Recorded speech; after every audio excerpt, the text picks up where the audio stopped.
Throw your motherfucking hands. Get 'em high. What's up, everybody? Welcome back to another edition of 1 a.m. I'm Rashad Milligan, joined here today by the boys. We are back in our virtual homes. Fellas, how are y'all feeling tonight? Man, feeling good, man. Just glad to be back in Atlanta. I had fun last week, but, back to the normal grind. Yeah, I told the guys before the episode it's going to be my flu game episode because I literally have the flu right now. So I don't feel terrible, but you know what I'm saying. Like we thugging it out right now, but I'm all right though for the most part. Like you said, I'm happy to be. We saying it like we just came back to Atlanta, even though we've been back, for about a week now. But yeah, no, definitely happy to be back at the crib. I had a great time in New Orleans. So. Yeah, no. I was happy to have y'all. Mo, you was about to say something, my bad. Oh, no. I was just saying, yeah, it was definitely a lot of fun out there. Yeah, man. Shouts out to Lace. Lace, we were supposed to collab and everything like that, work with her out there, but she didn't get back to me until after the weekend. And I was like, dang. And she was like, yeah, I'll never check my email, bro. And I was like, my fault, twin. So but we locked in now. So the next time, y'all boys down and we doing a collab, a little Atlanta NOLA collab. Shouts out to Lace Up. Y'all make sure y'all subscribe to Lace Up and things of that. Oh, I'm trying not to say it, bro. So yeah, my new thing, I'm trying not to say and things of that sort and things of that nature, because the comment section is like, oh, I was like, okay, whatever, bro. Wait, hold on. I am doing a service to try not to say it. Go ahead, Jelani. You try not to say you try not to say that phrase. Yeah. Things that so they saying that you say that a lot. Yeah, I kind of end my sentences with that when I'm in between thoughts. What did you say? Things of that sort, things of that nature. I did a 30-minute video on the history of Gambino versus Drake, and I freestyled it. So I did it off top. There was no script, and I just looked at the camera and I broke down every year of both of their careers since 2005. And so, as you guys can imagine, as I'm trying to keep my place on like what year I'm on, 2006, what happened in 2006? Where was Gambino in 2006? Where was Drake in 2006? I'm saying, and things of that sort, things of that nature to end my phrases to like, okay, mentally, I'm turning the page to the next one. Right. But people gave like full paragraphs and everything, psychoanalyzing my mind. I was like, bro, it's just a filler word. I was freestyling. This isn't scripted. Hey, man, ain't nothing wrong with that, bro. They just want to see you improve. Yeah, that's what someone else said. They was like, all right, bro, yeah, it's all love. I just want to see you be the best, bro. I was like, appreciate that. Being able to freestyle something like that for 30 minutes off top that's impressive, though. Yeah, I don't think people realize probably because it was so detailed that they probably assumed it was, written and prepared in it, but it was literally just off top. Like, if anything, I gathered the clips before I did it from the night before. I started gathering the clips just to add to the validity of what I was saying so people wouldn't think I was just talking out of my behind. But I added the clip. So I did that the night before I recorded it. And then I recorded it on Black Friday. And I was rushing to edit it so I could watch the end of the UGA game with my dad, spend some family time, and then go to the Earl Sweatshirt show. So it all worked out, but I didn't edit as much as some people would have liked, I suppose, and AKA the comment section. But other people saw past my filler words and was like, this is a solid video. I appreciate it. I subscribed. I was like, thank you. Right. I'm going to go watch the video after this episode. Yeah, appreciate that. But I watched it back. I ain't gonna lie. I watched it back the other night because I kept getting comments and it was like really, really good or really just like, yo, the filler words are crazy. And so I watched it back before I went to sleep. Like I fell asleep to it the other night. And bro, I didn't know like the first 5 minutes, I'm saying I'm ending every sentence with things of that sort or things of that nature. And I was like, dang. That might be like your catchphrase. You know what I mean? Well, it was really, I pick up a lot of things from people. like in elementary school, I was in speech class because I was making fun of initially this Indian kid in my first grade. He had a stuttering problem. And so I would just imitate his stuttering issues. And then eventually I picked up an actual stutter. So I had to go to speech class. So I pick up things from other people. And things of that nature came from Duke Dennis. True. Well, So you might owe. My bad. No, go ahead. I'll say you might owe him some publishing or something. Yeah. Yeah. Yeah, I got to send Duke a couple of dollars, just like Paige Becker's. When you say Paige Buckets, you have to pay her. I shouldn't have said that. Oh, she gets paid for that. His trademark. It's like, let's get ready to run. Y'all know the rest of the phrase. You gotta pay him for that. No, facts. People don't get their money. I actually interviewed Duke Dennis one time, and he said, I was like, Duke, how was the NFL, flag football game in New Orleans? And he was like, oh, it was great. It was always, and he said, and things of that. And then he just kind of looked at the camera. And he stopped there at that. And, so ironically, the one time I interviewed Duke, he said things of that. Mm-hmm. So they probably be telling him the same thing. Like if you say that a lot. Oh yeah. It became like a thing in his chat where they were like things of that nature. Thing like it became a whole meme on the internet. So people gonna get on you. But I mean, the one thing I was saying is, it's a lot of stuff. I feel like when I see people nitpicking my videos, or nitpicking, just nitpicking anything in my videos, I'm like, bro, nobody said anything when I was like, yo, what's up, y'all? This is Rashad Milligan. This is the road to 300 subs. Like, no one was saying it back then. But now people nitpick on us because I think they just have a higher expectation. Like, I guess the quality looks better and everything. So if the quality looks better, then you're going to connect it to this needs to be just like the TV or something like that, No, facts. And I mean, just more eyes on you. Just more eyes on me. How many subs you at on your YouTube now? 5,000. It's 5.77. Damn, bro. Yeah. I know. It's crazy coming from like looking at the old videos where I'm saying this is the road to 300 subs.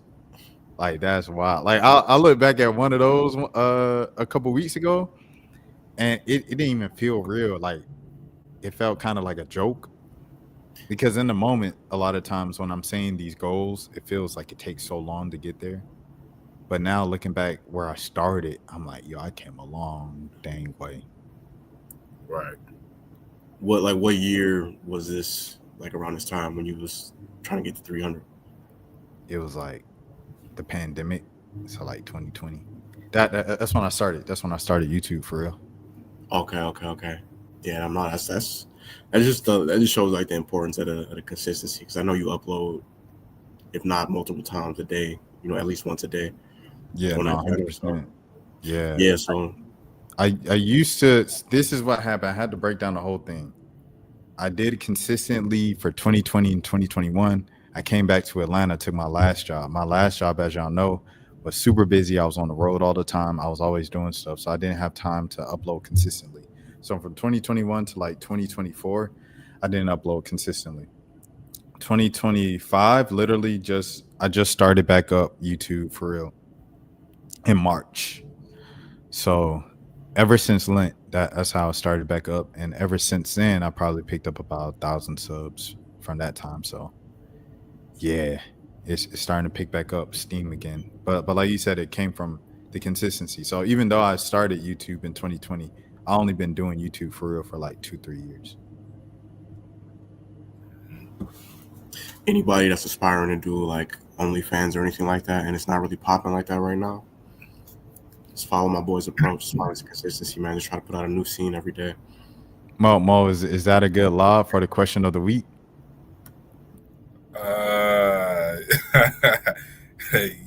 Yeah, I definitely say so. So okay. Full disclosure, I have some friends who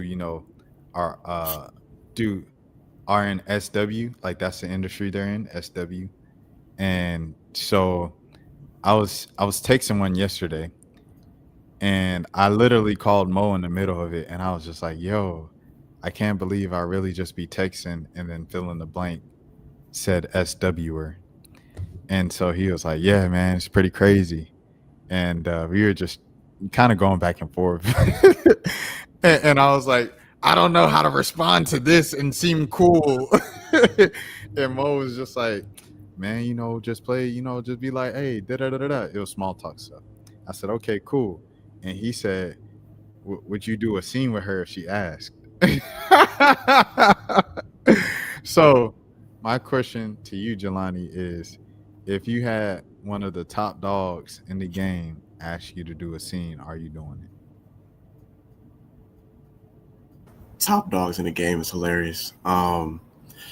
Yeah, depending on who it is. See, this is the thing, is that like it sounds like a good idea because you're just looking at it like, yo, I'm getting to do my thing with whoever, you know what I'm saying, like whoever the model would be. But it's like you have to have like an actual. It's still it's a video, so like you still gotta have a certain level of performance. Like you can't just, you know what I'm saying, like you can't just be in there just going for yours. Like you gotta actually, it's a lot that goes into that. So I'll probably say yes, but like at the same time, I'll be realistic about it. Like I know that this just ain't it ain't just like some it ain't like a sneaky link. Like this, I gotta actual I gotta I gotta look good for the camera. So the facts. hypothetical.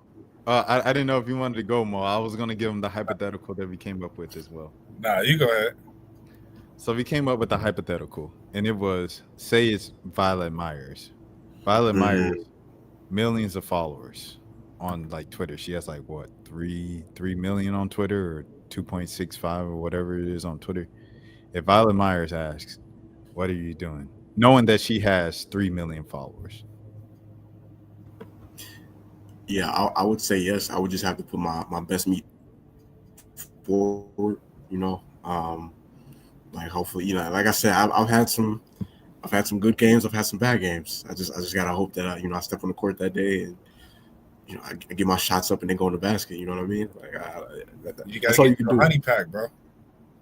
Low key, bro. I'm gonna see. I ain't trying to get too vulgar on here, bro. But they might.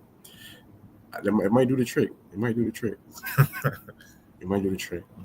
They got so much now, bro. They got the Blue Chews. They got the. They still got regular Viagra out here too.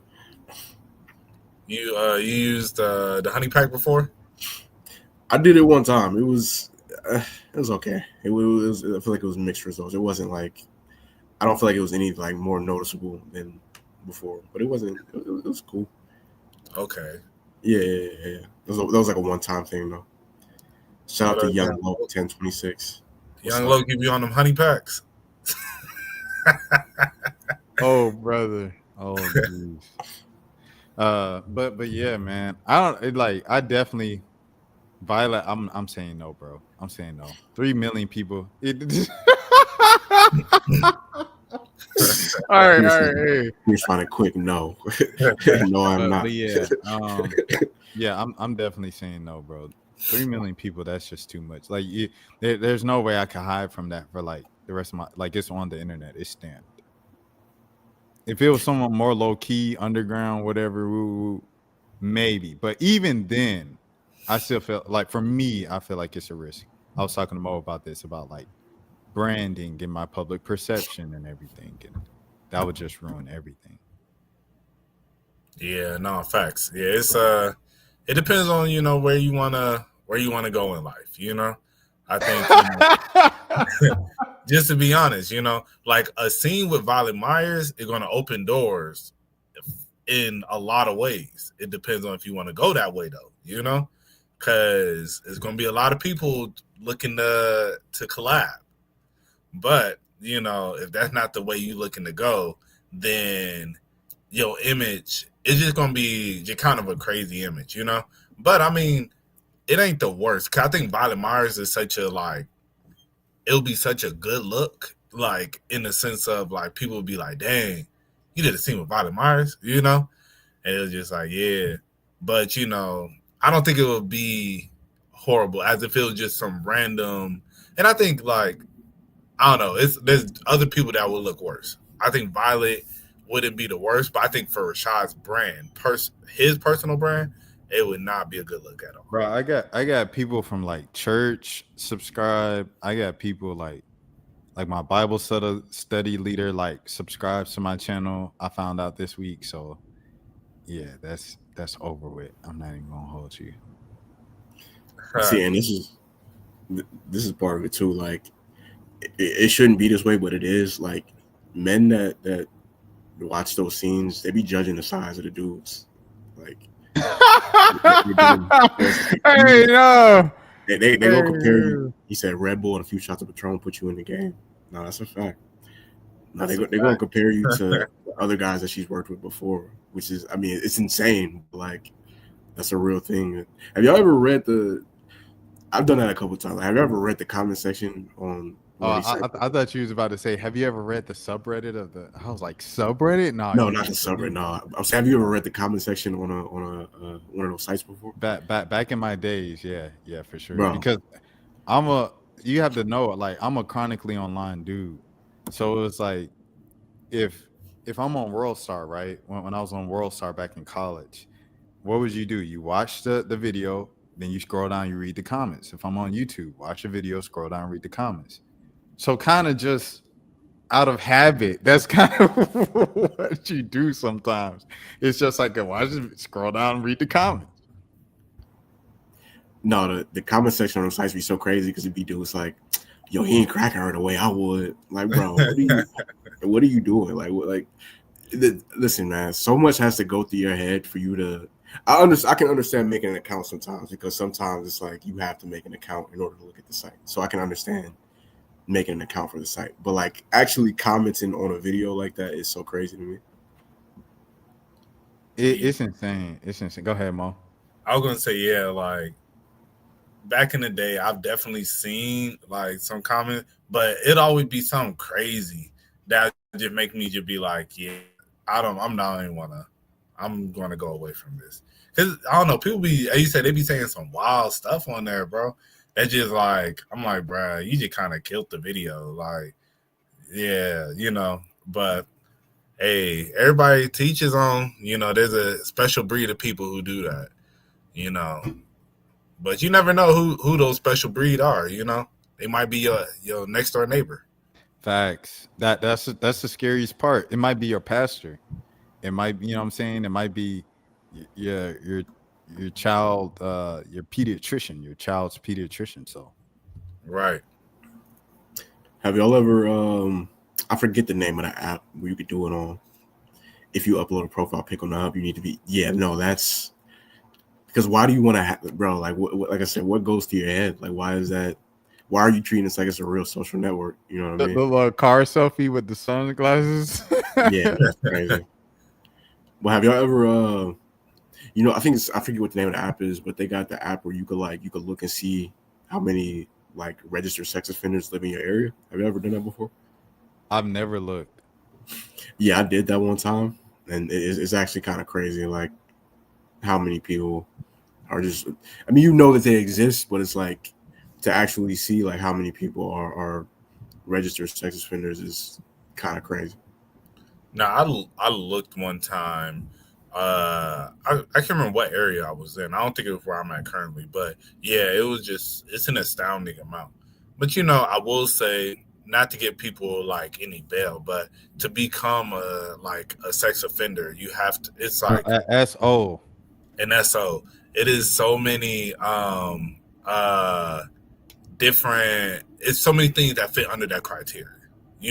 So not always you would think like, I think everybody's first mind goes to like SA or, grape or, like PDF, but it's just like, it's a lot of little stuff. Like, let's say you was 18, you're dating a girl that was 17, you sent her a pic, now you're on that list forever. So I don't think you can be on the list for that. Yeah, you can, because you're technically she's a minor.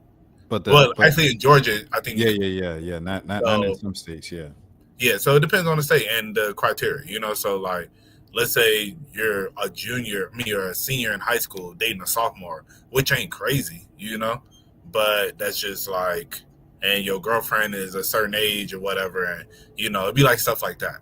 But so that's why it's so many. That's why. That's all I'm saying. I was just like, that's why. Nah. I ain't even gonna lie, cause like in Georgia, if it's like an age gap thing like that, it has to be something extreme. It can't be like the usual like senior and a sophomore, because the senior would be 18, right? And then the sophomore would be like 15, 16. Like in Georgia, the age of consent is 15. Nah, because I remember when we went to Boys State, bro? Right.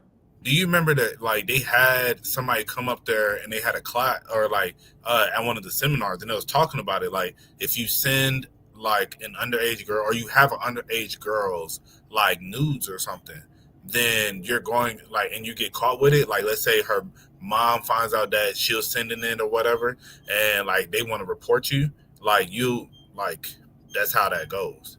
But you, so if you 18 and a 17-year-old was doing so, you would be on the list? I don't know if it's 17. I don't know about 17. But I do remember it was like they emphasized like it's very easy to get caught up in that, because if she's underage, then it is like it's just minor. I just know that, you know, like we were talking about, the age in Georgia is 15. So if you're 18 and the person is 15, that is Giancarlo Wilson, everything like that. Like that is legal. However, I know you can be on the list for pettier crimes like peeing, or I didn't know how to say it. The age of consent is 16 in Georgia. Okay, 16.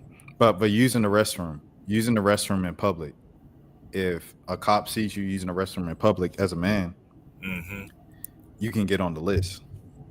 Like those are the petty crimes that can get you on the list and stuff like that. But I think that the stuff like if you're a senior with a sophomore and they were doing that, I don't know if that can necessarily, because like we said, 16 and 18. Now if the pulse was 15 and you 18, you shouldn't be with no 15-year-old. But I mean, like we're saying senior, sophomore. It's like, let's say I was a late, like my birthday was always later. So let's say like if a girl had a birthday like mine in April, she's a sophomore and she don't turn 16 until April. And you 18? And then like and then a senior turns 18 in August. That's still a senior and a sophomore, bro. That's what I'm saying. Hold on. All right. So say the person turning 16 in April. What month of the year is it? I mean, but that's what I'm saying. It's like, if, like as I said, like I didn't turn 16 as a sophomore until April of our sophomore year. The end of the year. So until the very end of the year. So if I was to date a senior, most people that I know, they had, like, let's say hypothetically their birthday was like August. If their birthday is August, September, and then they turned 18 in like August, and you're still dating, it's like that's still the same gap, bro. That's still a sophomore and a senior. You're not out of pocket. The senior out of pocket, bro. Bro, that we saying that now. Jelani. The senior out of pocket, right? All right. And you can't, and you got, because hold on, and you cannot bring, because that was 17. That person was 17, bro. So it's not the same thing as 15. I wasn't fit to bring that up at all. I'm just saying. I'm bringing it up just to say it. That person was 17, not 15. So Jelani, if the girl is 15 and she's a sophomore, as a senior, should you even be looking the 15 and be like, oh, she turned 16 in April, bro? What do you say, bro? You shouldn't even be looking that way. But I'm gonna let you answer, Jelani. I mean, hypothetically, yeah, but like we do have to. It's a slippery slope, bro. Like I know when we was in high school, it definitely wasn't. That was the thing, bro. Let's not like. When I was a senior, I couldn't think of no sophomores, bro, that I was going for, bro. I mean, that's you personally, bro. You know how many, bro? We literally talked about me and you, a girl that you had a major crush on that was a year younger than you, that dated a dude that was a year older than you. Remember Give me the give one, me an initial or something. bruh. She was in band with us, bro. Oh, my Yeah, dog. yeah, that's Hey, what I'm shouts saying. out to my dog, man. You know, got But the law like, degree, bro, everything like that. You know, doing she it was a big, freshman. attorney. Bro, don't, yeah. So you saying too much, but but like she was a freshman, and then she dated the junior, like, Yeah. and Yeah. like, But bro, I thought that was weird back then. I ain't no, and gonna like lie. I'm like, yeah, like we may have thought that way, but I'm like, we may have been like, damn, why you want to date her? But at the same time, it was like, it wasn't that like crazy looking. If we wasn't just like, bruh, like, man, buddy, a PDF, like, Yeah, and we wasn't saying that, but we was looking like there's an age gap. yeah, think about old girl that was the finest girl in our class. Bruh, how many dudes that was seniors was messing with her at all ages? Bro, when she was a freshman, when she was a sophomore, It was like, niggas in college. What do you mean? bruh, that's what I'm saying. Like we said, It the was the grown men former messing with number her. one receiver for the Dallas Cowboys was in her DMs when we were in math class. Yeah, so that's what I'm saying. It's like, but Des Bryant is head receiver, by the way. yeah, so like, realistically, like, even like Des Bryant, they never, well, I don't know if anything ever happened with that, but I know like the guys that we know she dated, there was guys who were seniors that she dated that I remember vividly when we was like sophomores, and like nobody batted an eye, bro. And like, I don't know when her birthday is, but it's like there's a good chance she was 15 and Buddy was probably 18. Like, and or whoever they were. And that's what I'm saying. It's like we can have that revisionist history because it sounds crazy, especially now that we're older. But I'm like, when you're in the midst of it in high school, that's why a situation like that, to like a parent, like if my daughter's 15 and then she dating a senior, and then it's like he 18, that's when they get caught up, because it's like, yo, you sending this to this 18-year-old, this grown boy, but then in the midst of her in school, it don't seem crazy because nobody's thinking about it like that. Like nobody's like, yo, like that's like, what is he doing, bro? Like, buddy, weird. Like, ain't nobody saying he weird. So that's what I'm saying. Like, I'm not saying it's like we should condone it, and as we get older, of course, we're going to look at it differently. But let's look at it from a realistic view of how we saw it when we was in high school. And that's Like, how. my bad. Oh, I didn't mean to cut you off. My bad, bro. no, you good. You know what I'm saying? Like, I'll be fully transparent, but it's different for me though, because I graduated when I was 17, so I was never 18 in high school, and I was 16 at the beginning of my senior year. So like I did mess with a freshman, but I was 16 and she was 14. It wasn't like That yeah, it wasn't like I was that don't 18. even count. Yeah, that's what I'm saying. It wasn't like I was now. If I was 18 and she was 14, that would have been some crazy shit. Like, but even with her being a freshman, I did feel kind of like, I don't really, you know what I'm saying? Like, Because you were thinking psychologically. it was just like we could never like actually be anything. Like, I'm not about to be walking through those halls as a senior holding the hands of a freshman. Like, it's kind of a crazy look, you know what I'm So saying? even you knew that back then is what I'm saying. Like, even though we don't have the same, I feel like the standards really change if we keeping it a buck. We're not like us. Yeah. So it's like, but before then, we still had like a thing in our minds of like what was right, what was wrong, what felt a little off, what felt a little weird. We knew back then. I will say I felt like two grades younger wasn't crazy. I personally wasn't looking for no girls when I was a senior. That was sophomores. Like, but 2 grades younger, we wasn't completely like, bro, buddy, wilding. But I think below that, that's when it started kind of being weird, and that's why buddy who was on Catfish. I was literally about to say him, bro. Now his situation was different. Because he messed with like freshmen exclusively as a senior, and that's when everybody's like, all right, buddy, weird. But hey, what was he? Old girl that was in band that played the flute, right? You know who I'm talking about? That was in middle school. I was going to say they said he was messing with a middle schooler. That's what I remember. Remember, let me see if I could give her her name. It ended with Alina. Oh, she played flute. Wait, hold on. Are you talking about like she had the Hispanic girl? Yeah. Yeah, that, and she had like brothers and sisters that went to school with her. Yeah. Yeah, what about her? But yeah, I think he might have been. With that's why we're not using names. But I think he might have even been linked to her at some point. I don't know though. I might be nah, because he was like she was. If you're hold on, I'm about to put it in the chat. I definitely remember. Oh, keep going. I definitely remember hearing rumors when we was in high school that when he was a senior, he was messing with. They said that he used to be at the skating rink where the middle schoolers used to be at, and he'd be out there getting numbers and stuff like that. Crazy.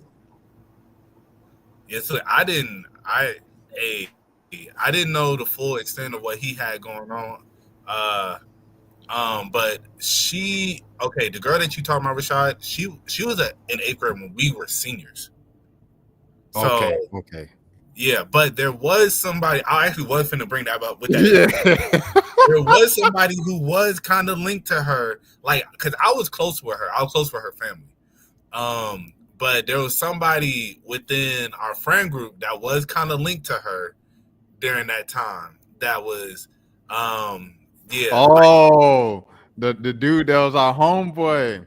Hey, I ain't gonna lie. I felt like that's on us, as you know what I'm saying. Like, we said something, but like maybe we didn't do enough of, you know what I'm saying? Like, you know how you really supposed to, that boy Usher in the building at the Hawks game, but maybe you supposed to all the way kind of, you know what I'm saying? Or I'm disassociating with you, make a whole tweet thread.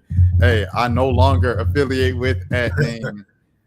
Well, I mean, because it wasn't like they didn't actually, I don't think they actually did anything, but it was just kind of like, yeah, we definitely was just like, bro, it's weird. And he was just like, nah, I ain't even like that. And she was like that too. So it was like, well, I guess it wasn't. She can't, the younger ones can never speak for themselves because their brain not even fully developed. Like, that's why it's considered wrong, because your brain isn't fully developed. Y'all seen that 22-year-old teacher in Florida that got arrested? Bro, which one? I see one. The latest one, she in Florida. She is 22. That's sick, bro. Like, I think I ain't even gonna lie. Like, I was probably I'm gonna keep it 100% transparent. I was with a lot of the internet comments probably when I was like maybe like college age, right? 21, not even 21, but 20, 19, 18, of being like, dang, where were these young teachers when I was in school? But now that I'm like older, I'm just like, yo, that's sick on the teacher's part. Like, that's sick, bro. You cannot justify that. Yeah, I'm gonna be real. Mm-hmm. No, I'm gonna be real. This might be like a little controversial, but I low key feel like if you're under the age of like 23, 24, you probably shouldn't be able to teach high school. Like, obviously, I would say most teachers are able to control. I think most teachers are able to control themselves. Like, most teachers are not predators. You know what I'm saying? I'm not trying to say that all teachers are predators, or even a good amount. But it's just like, I just feel like at that age, like, I remember when I was in high school, right?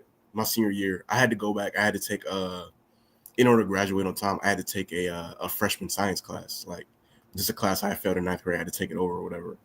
And one of the teachers, we were class of 2013. The teacher had just got hired. She was class of 2009. And I just remember thinking, like, we too close in age for you to be my teacher right now. Like, you shouldn't, like, you graduated high school the year before I started high school. Like, we low-key peers, bro. Like, it just felt kind of weird to me. I do feel like that would stop a lot, though. But then again, it'd be older teachers. It'd be teachers in their 30s doing stuff like this, too, 40s, 50s. So, who knows? Yeah, no, I feel you on that.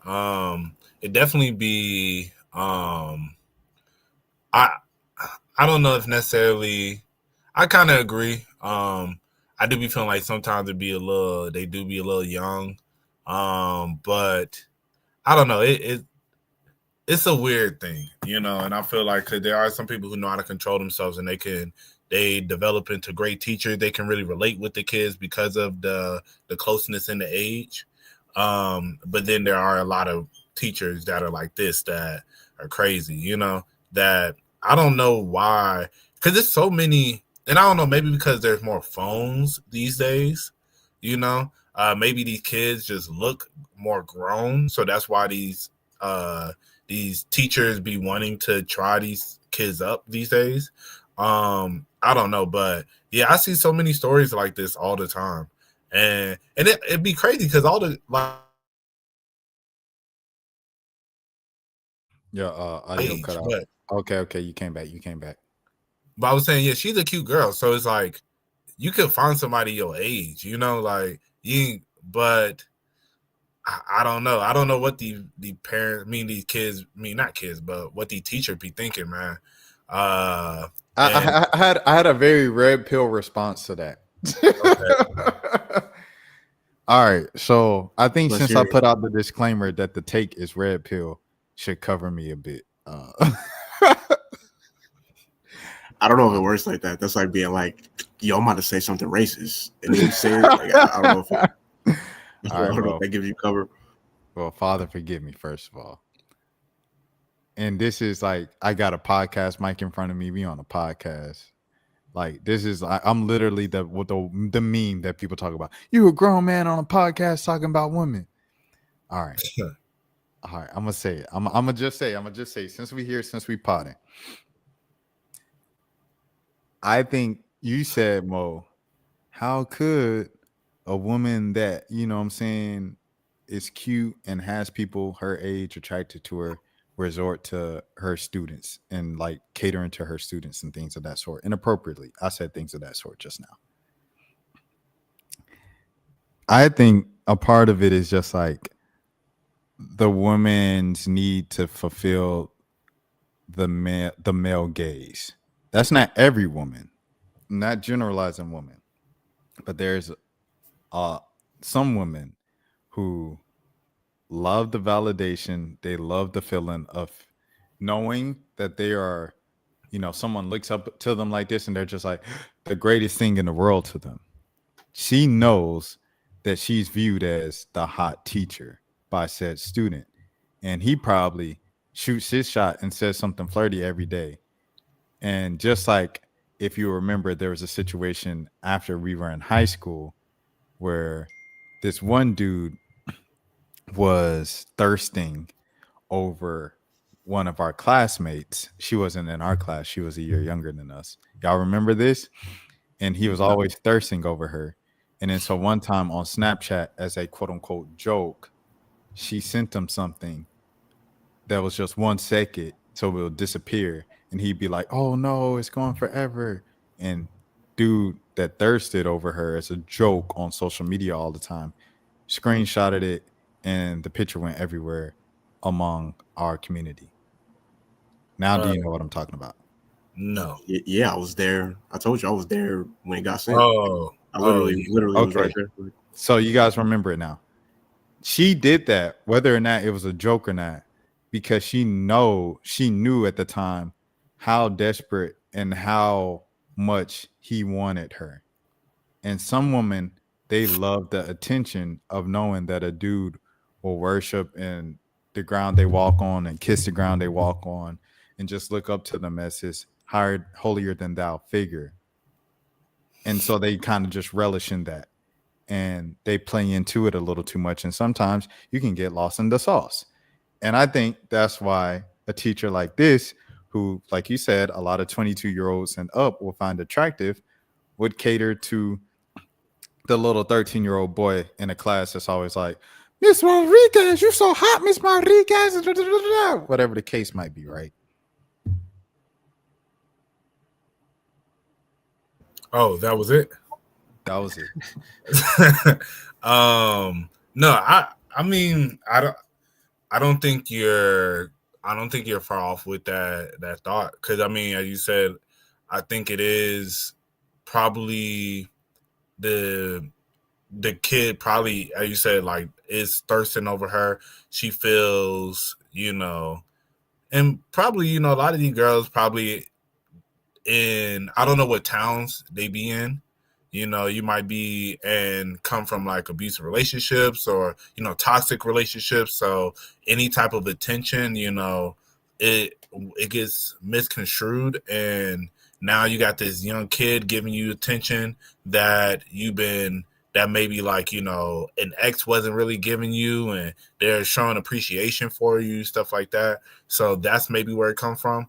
And so I could definitely see that. That would actually make a lot of sense because, as I said, coming from a lot of people, they're used to such toxic relationships already. So when somebody is just, you know, this little kid don't know nothing, and you know he hasn't really developed a true toxicity yet, you know. So like, so he still like is being a gentleman, you know, because he's thinking that's what he needs to do, and he, like, probably, you know, sending like, "Good morning, Miss," you know, Miss what's her name, Miss Also, we need to say this, Mo. We need to say this to all the youngins watching, right? Mm-hmm. Youngins, continue to be polite, continue to be gentlemen, because it might not go for the woman that you initially wanted, but it'll go for the right woman. And at the end of the day, the toxic woman, the woman that you want, the IG baddie, she might be the one that you want, right? And she might be, oh, I don't like all that politeness. You too nice, did it that. But the one that will go for it, that wanted and truly wanted everything like that, that's gonna be the quality woman that you want, regardless. So just be nice and be yourself and all the things that you were raised to do. Don't change, because you know the toxic is gonna get the cookie. Because the cookie ain't always sweet. Go ahead, Mo. I'll say to that, like, remain a gentleman, but always keep the relationship exciting, because that's why girls like toxicity, because it's like it keeps things interesting. And like when you're too cookie cutter, too nice, too just like, I'll do anything for you, you know, like they get bored, and then that's what ends up leading them to cheat. And it's like, if you start getting too routine, getting too like stuff like that, like, so find other ways in the relationship to keep things exciting. And I think that's where a lot of guys forget. Because if a toxic dude could do the same thing, like can be doing the same dates all the time, but you don't know how it's gonna go. You know, it's like maybe maybe you go through my phone this time, and we might smack me upside the head with a biscuit. Yeah, you know, it's like this date. No. I'm sorry. See, this is. I ain't gonna lie. This might be the most toxic red pill episode we've had in a couple weeks. So first of all, I like to apologize to everybody. I'm growing. Y'all know I'm working on myself. Things of that. About to say it again. That was like the third, fourth time I said it. We keeping track, y'all. But forgive me. I'm a work in progress, as we all are. We're all flawed beings. Continue, Mo. But yeah, were you finna say something, Jelani? Yeah, I just want to make it clear. Like we separating. I just want to separate this teacher from like the later points that we made, because it almost sounds like we giving like the young men advice on how to raise their teacher, and we definitely want to be clear. Like, we don't condone teachers sleeping with students in any sort of capacity. Yeah, no, this is nor do we excuse. Yeah, we don't. Even if her man was cheating or she wasn't getting no attention, like, she's a creep. She deserves whatever she has coming to her. Yeah, I just want to make that clear for anybody watching. Just don't get us misconstrued. We're not making no excuses for this lady at all. Nah, facts. But as I said, like, for real, like, I genuinely feel that's where a lot of men go wrong, where it's like, you being a nice guy, you feel like I'm doing, you know, all the stereotypical stuff that, you know, a gentleman's supposed to do. But then it's like, if there's no excitement outside of that, it's like you just being nice all the time and just only like love, like bringing love is like, that's a great thing to bring. But then, as I said, like, find ways to spice up the relationship where it's like spontaneous stuff, you know, like it's like, oh, like I'm gonna say y'all do date night every Friday, and then y'all go to the same type of places. Like, one day, just like make a U-turn, or not U-turn, but like make a left and go to that one spot that she been talking about for a while that, you know, she would have never expected, you know, like keep some excitement in the relationship. That's how you keep her interested. Cause I said, like, that's the thing with like the being toxic, it's like that's where that they kind of fill in that gap with that, and that's where a lot of girls end up going with that, or they go with the bad boys, like like that's why every girl has that phase of dealing with a drug dealer because it's exciting. You don't know if somebody finna bust through the door and put you at gunpoint. It's like, oh, what's gonna happen? But it's like if you bring that excitement in other ways, where it's like it's always keeping her on her toes, like you'll be able to keep the girl that you want. So Understand what Mo is saying, that being nice is not the only thing. I think growing up, you think that being nice earns you the right. Always remember that nobody owes you anything. facts. And if you're doing something to get something and you feel like you've earned the right of this girl's attention because you were being nice to her, you aren't actually being nice. That's another thing. A lot of y'all think y'all nice, y'all ain't. Y'all like, I do so much for everybody and nobody does anything. This goes for men and women. I do so much and nobody pours back into me. What happens when the source needs help? You ain't really the source if you're looking for somebody to help you. Ain't nobody's coming to save you. That's just life. It's a cold, hard truth. I hate to tell you. So, in addition to being nice, if you want to be nice just because you want to be treated nicely or everything, if it's reciprocated, great. If it's not, it is what it is. In addition to that, you need to keep it exciting. You need to do something different. You need to everything that Mo said, because I think the mistake that Mo probably can attest to, just from what he said, Jelani might be able to attest to, and I for sure can attest to, is I was young, and when things wouldn't work out, like dang, like they'd be like, yeah, you were the best, person I've been with, because you just treated me the right way, and I know you're gonna be a good husband and father. I'm like, dang, well, why you break up with me? I'm like, dang, what happened? And you see, it's like, okay, like just because you know what I'm saying, doesn't mean you earned this, or they owe you this. Don't nobody owe you nothing, bro. And you got comfortable. What? Oh, we should do this. No, I'm good. Maybe you should try, when you're, nah, I'm good. We gonna do it the same way we always do it. You know how men are. We men of habit. Y'all saw when I came over here, like I sleep on my couch. Like I got a bed, but I sleep on my couch. I like sleeping on the couch. It's just is what it like. I got used to it when my bed was broke. Now the bed fixed. I'm used to sleeping on the couch. I'll do that for the rest of my life if I wanted to, just because it's comfortable to me. But a woman, if she suggests, hey, maybe you should start sleeping in the bed again, da, da, da, da, da. And I'm like, no, I'm good, and I just keep ignoring the suggestions, then hey, it don't matter if I say yes, ma'am, yes, open the door, yes, dear, good morning, sunshine, good morning, queen. It don't matter, because I ain't did what she wanted me to do. Right.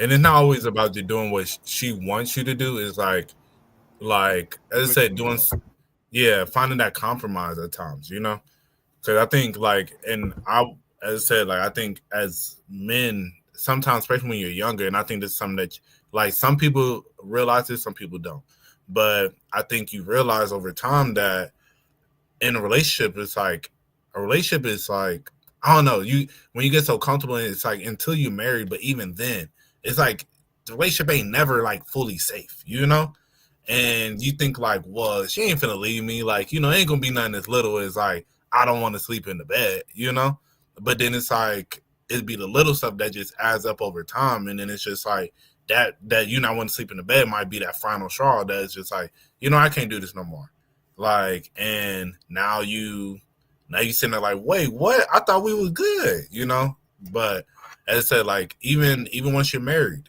that is like, especially these days, this ain't the 60s where like she needs you, like where she genuinely like, I can't go get a job, so the only way I'm finna survive is if I have this husband. Like, nah, they can go do all their own stuff. So nobody, as Rashad said, nobody owes you nothing. The current generation don't even value marriage no more. Facts. So like you said, marriage still don't mean much. Facts. Go ahead, Jelani. I mean, you just have to accept as a man that like a woman is fully capable of just waking up one day and not like you anymore. Like that's a very possible thing. You might not have even done anything different than what you already been doing. Like you might not have. She might have been happy this whole time, and she just woke up one day and was just, like I said, she might have been bored. But I've also heard somebody explain, like I might have seen some like TikTok or something. They were trying to. I don't know if I necessarily agree with this theory at all, but they was just saying that like you always notice how dudes that always cheat or that constantly stay in jail or that put their hands on women always have women. Like them dudes don't never struggle with getting girls, and part of that might be, even though it's, you can argue that it's like mental abuse or whatever. Part of it might be like you were saying, like the excitement factor. And obviously that shouldn't be exciting. It shouldn't be exciting that you have a man that's putting his hands on you or that's going to jail or that's cheating on you. But it's like some women, that's their thing. They like the chaos. They like the, you know what I'm saying? They like the, I don't know what word I should use for it, but yeah, I'm saying to say that, like, and men too, Oh yeah, some men definitely like toxic women. Some men definitely like women that's argumentative and violent, and that's probably honestly on both sides comes down to like mommy and daddy issues, if we're being honest. But yeah, like some like I was saying, like I've had it happen, bro. I've had women where it was like, I literally just had this happen recently. Like it was a girl that we struck it off. Everything was cool. We was talking on the phone every night for like a few weeks. And then like the day before our first date was supposed to happen, she was just like, she just wasn't feeling it no more. So all I could do is just respect it. Like, all right, like, you know what I'm saying? Like, just keep it moving. So yeah, no, it's perfectly, it's a real thing. Like a girl could just wake up and just not like you no more. Yeah. No, I'll attest to, I had my moment where I dealt with like a girl who was toxic, and that was like, in my long-term relationship, like, the girl who I like cheated with, that like she was toxic, but it was just kind of like, as I said, like it was kind of exciting, and I'll be honest with that, because it was like, bruh, she just don't care. Like, this is wild, and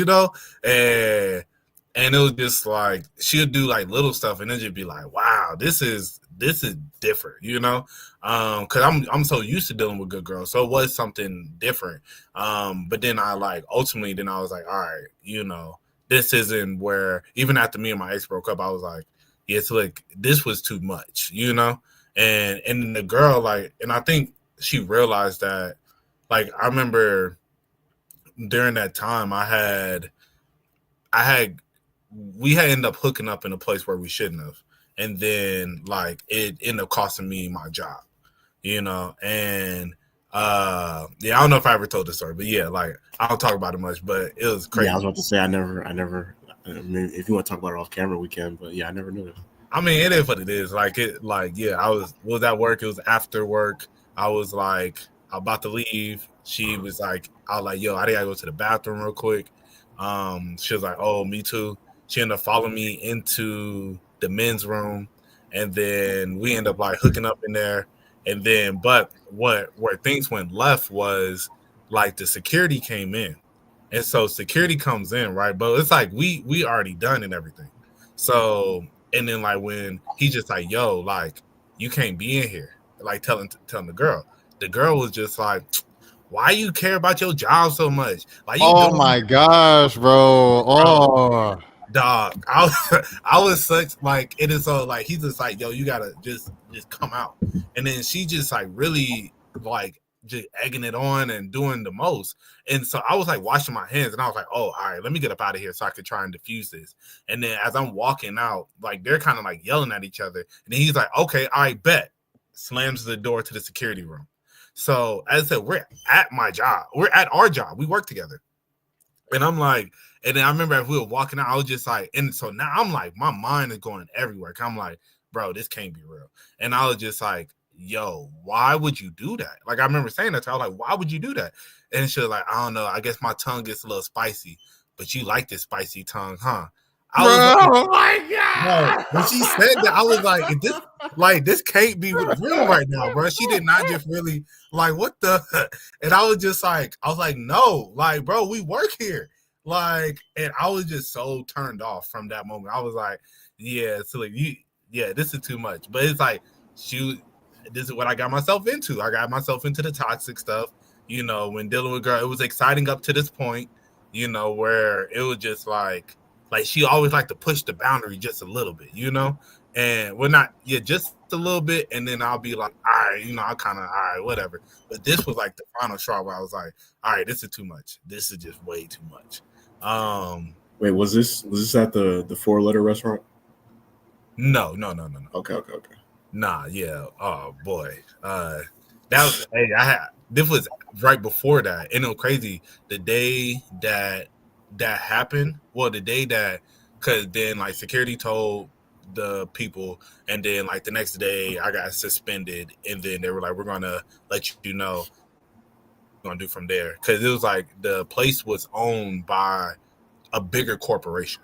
So if it was just HR of that place, they were like, yo, we would kind of overlook this, like, but this is now a corporate thing, like that some dude in Florida had to overlook the situation, but regardless, the day that the next day when I got suspended, I got an email from the 4-letter place, and they were like, you've been hired. And I was like, look at God. Yeah, look at God. It's crazy.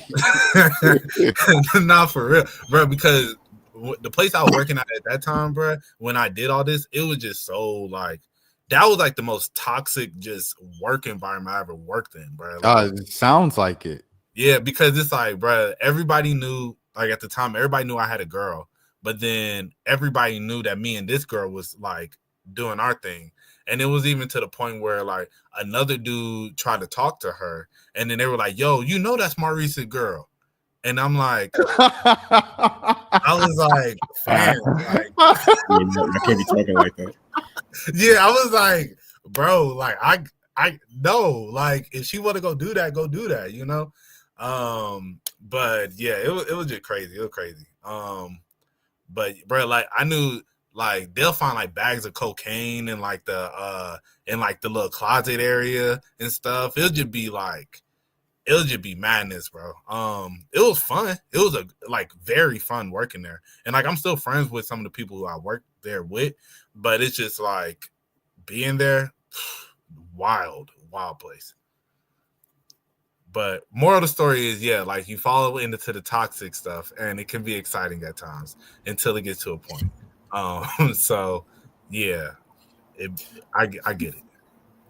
Yeah, I've done stuff at work. Excuse me, I got the hiccups. Yo, having the hiccups as a grown man is like wild embarrassing. Super embarrassing. Yeah, no. I mean, I've done stuff at work, but like I've never fully went all the way. Like I've definitely had interactions that was inappropriate. But this is also at a damn, I hate this shit. Hold your breath, bro. Yeah, bro, I'm trying. This is also at FedEx warehouse, which anybody that's worked at a FedEx warehouse will tell you. One of the most unprofessional settings, just unsafe, unprofessional. So I probably couldn't have got away with that at a real like professional job. Yeah. The most I've ever done at my place of employment, I think I started kind of like kickboxing. This girl was like kickboxing me at work because we was arguing. I don't even know what we were arguing about, but we ended up standing up and like yelling at each other's face. And then she just started like kicking me and then start like hitting me.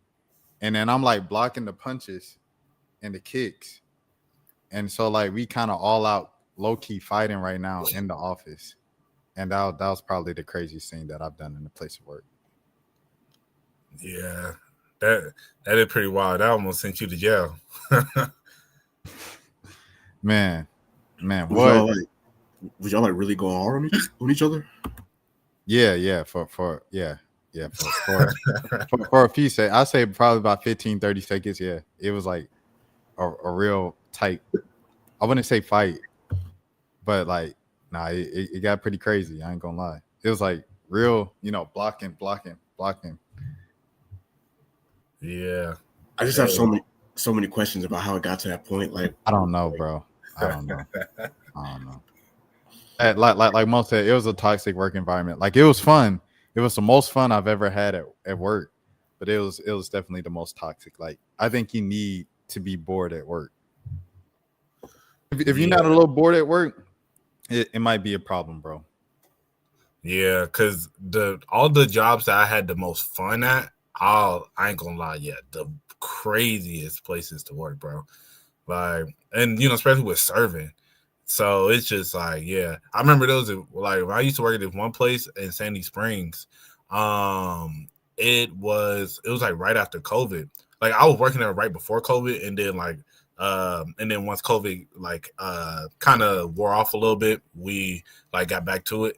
And bro, we used to be in there like they would like literally we'd just be in there like chilling, going through bottles, just like kicking it like on the. And it wasn't like we was like paying for none of this stuff. It would just be like, cause like it was the managers. Like we like the people who they made like the wrong people management, bro. Like let's just say that. And so we'll just be in there kicking it, bro. Like be in there until like the sun came up some nights, bro. Like, remember when we was working at the snack shack, bro. You worked the hot dog stand. Sometimes them $10 hot dogs. Yeah. You ever be with someone who like ate 2-3 hot dogs and shit? They just be like you be sitting there and no customers come by for about 15 minutes, so y'all just talking, and then they just kind of as y'all talking go to the back and start making the hot dog. And they do that about 2-3 times, bro. Them $10 hot dogs. I'm like, bro, you know how expensive these hot dogs is? You can't just be eating the supplies like that, because we sold out of hot dogs every dang night too. I ain't gonna lie. So it wouldn't be 2-3 times, but I definitely made me some hot dogs. Like, yes, bro. Boy. Oh yeah, no. I've had a hot dog for sure. Like, especially if I was hungry. Oh yeah, I definitely had a hot dog, some chips, but and a hot chocolate with it too. Facts, bro. I remember it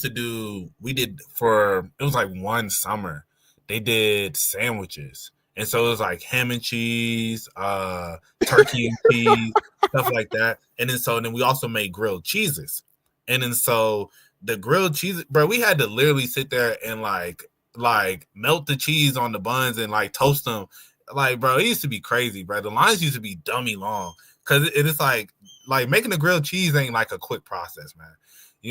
But yeah, I used to be back there, bro, like putting stuff together, get like little onions from the hot dog sandwich, throw down my little ham and cheese. I'll melt that guy, bro. I be in there. I was chefing it up, bro. But yeah, man. I think the bottom line is, another one. That same job where I was like blocking the kickboxing. One time, so they hired. I guess they would hear us fight. So like they hired like an older dude to like be in the office with us. Mm-hmm. And then so, on Fridays, we be letting loose a little bit. We work so hard and everything. So, we playing some music, and we always play music, always sing along to it and dance and stuff. But one time it was a Friday and I played Drop It Like It's Hot. And I got up, I started crib walking. And that's when the older dude was like, enough. He like slammed the desk. He said, enough, stop it. Cut off the music, sit down, stop it. And he just went off on us. I was like, dang, bro, like we doing our job, bro. Like we can't do this for 5 seconds, 15 seconds. But he was fed up. He had enough of it, bro. Dang, so I don't see nothing wrong. It's like having a little fun in the workplace every now and then. That's what I'm saying, bro. It's like how phones used to be taboo at work, and now it's like accepted a bit more. You know what I'm saying? Yeah. It's the same thing to me, bro. Bro, one time, dog, it was like when I worked at the 4-letter place, bro. It was New Year's a couple years ago, and it was this one girl that like she was cute and like and like so like she worked in the front. She was like a hostess or whatever. And so, but then like she'll get ready to leave, and then she had just told me like, yeah, I'm leaving like soon. And so I was like, okay. And so I think because she's about to leave, she'll just like, I don't care a little bit more, you know. So then it was New Year's, so like they're playing like, you know, all different types of music or whatever. So they're playing some song. I'm up at the front talking with them, and then so I was like facing like this way, and she was like right behind me, or like I was facing like to the side, and she was like right to the side of me, and then so she kind of started like twerking a little bit, right? So she started kind of at the restaurant, bro. Yeah, like bro, New Year's, like yeah. I ain't gonna lie, I might go up there for New Year's this year, bro. Cause like we had like mad fun in there. But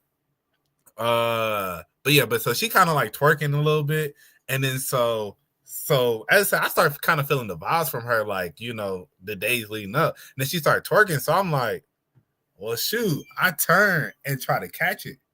And bro, she turned, she was like, you wasn't supposed to turn. Like, it was like, oh, my bad. I misread the vibes. I thought you would throw it in for me to catch it. I'm sorry. I'm so sorry. And like I just laughed. I was like, my bad. And I was like, let me go check on my tables. That's so awkward. Nah, my boy was in the movie, bro. He had the music playing, everything was in slow motion. He had the rest in peace, D'Angelo, man. Rest in peace, D'Angelo, man. Right. At least it wasn't like crazy. She wasn't like mad. She was like, you wasn't supposed to turn. I was like, oh, my bad. Shoot. She was just like, you got a little lost in the movie. Like, wake up from the dream, bro. Yeah, I'm like, yo, like, hey, because, you know, especially in like the serving industry, a lot of the guys around there, you know, they're part of the, you know, the alphabet. So it's like, I'm like, bro, I'm a straight male. You can't play with me. Like, I'm gonna keep it a buck with you. Like, like it's certain things that, hey, like they gonna go for it that I'm not. But yeah. Y'all think, Jelani, before you go, y'all think dudes be like faking it? They be fake rainbow? Yeah. I don't know about faking it. I think it's some dudes who might say that they are strictly one way. Yes, I was gonna say something else, but yeah, strictly one way, but they're not 100% that way. Like they got a little bit of, let's say they might be 75% in the boys. They still got that 25% where they are attracted to women. So it's like, I wouldn't care about my girl having a gay friend at all. But at the same time, I don't know if I'd be secure enough to where like my girl is going to be twerking on her. You know, it's crazy. Not to get sidetracked. I feel like we did all that to avoid me saying that word, and I just said it on accident. My bad. But yeah, I wouldn't trip about her having that type of friend. It's just, like I said, I wouldn't be secure enough to. Like I seen a video of, it's like a couple years ago, but people were talking about it when Ari was Moneybagg Yo's girl. With the hairstylist, yeah. Yeah. She was twerking on him, like giving him a lap dance, and there was people that was like, well, he's he is what he is, like he's part of that community. But it's like he still has the same thing I have between my legs. Like, it's you know what I'm saying? Like I can't have my homegirl who might be into girls. I can't have her sit on my lap and be like, well, it's all good because she's into girls. Like that's still a woman at the end of the day, you know. No, in fact, I will say the difference is they don't like, because I've definitely had like I have quite a few gay homeboys, and then like, you know, if we're all around, like especially with the girls, you know, they be like, you know, maybe twerk on them or something like that. But it's just like I think they don't have the same I guess realistically like same arousal, you know, like it's like we'll catch it and then, you know, you throw that thing a certain way, the blood starts flowing. Right. But yeah, so they're gonna sit there and just catch it like a girl, you know? Like girls should be sitting there catching the twerks. And but I be feeling like, bruh, you know, I genuinely feel I'm like women are so beautiful, bruh. I get it for like why, like anybody would be attracted. You know, it's just like sometimes with like, or like, you know, girls with like big butts and stuff. It's like, why would you not want to feel it? You know, it's like, hey, so I know that sounds crazy, but like, but for real though, it's like, so I get it why like gay dudes be like, they'll be like, shoot, like I'm gonna catch it twerk, like just like girls would be like, I'm gonna catch it twerk. It's like, I don't know.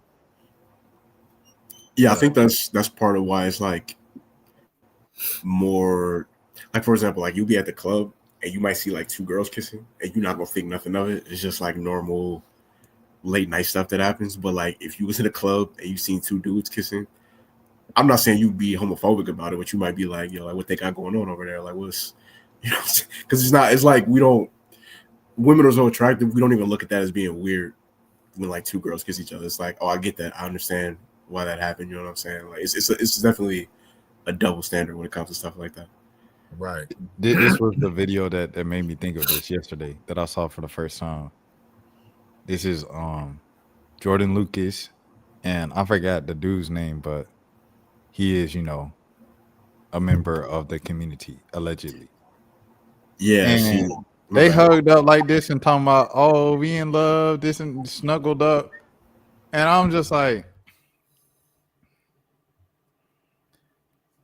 you know what I mean? Like, come on, bro. Like I just be looking at stuff like this, like, you not low, bro. Like that's how I be looking at stuff like this. I don't know. Maybe I'm hurt and I'm projecting, but that's just how I see it. I think, you know, women just like, and I think like men, like they don't mind it. I think people just like affection. Like I think people just genuinely just like, you know, because I have one of my homegirls and like one of my homeboys who is gay. Like we all used to kick it, and like there'll be times where like, you know, we'll all spend the night.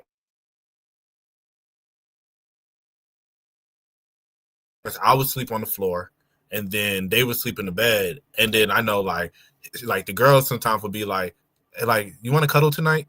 And then like, you know, the dude would just be like, you know, like sometimes like, nah, you know, it'd be like, oh, whatever, you know, stuff like that. And it's like, I think it's just a genuine, like people just like affection, you know? And I think as guys, sometimes like we don't necessarily understand it because we don't be like, we don't need that much affection. It's like, it's cool to have affection from like your girl and stuff, you know?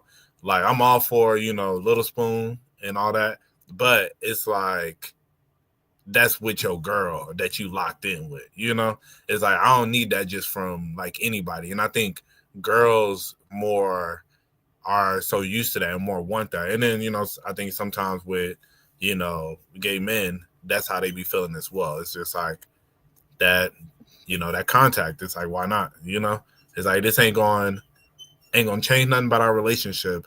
And then it's like, neither one of us are going to think anything of it afterwards. So it's like, we could just really have, you know, do what we want here. As opposed to you do it with a straight guy. As I said, you on me like that, like shorty, you like I'm thinking like we go together. You feel me? It's like you on me like that, you know? But it's like, yeah. So yeah, nah, it's like I was saying, like it's just, I feel like that's more so I don't know. I'm not a woman, so I don't know. I do feel like that's more so like a recent thing of like, I think women having gay friends has always been a thing.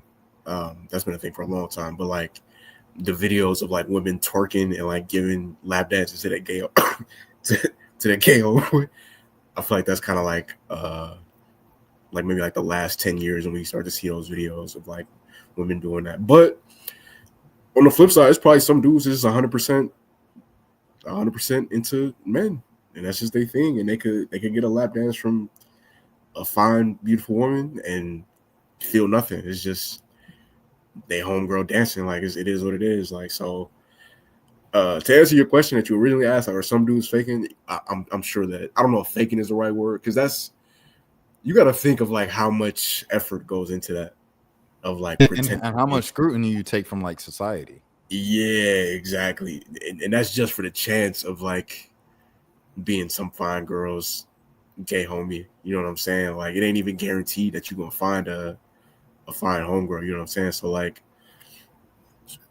Yeah, that's a crazy.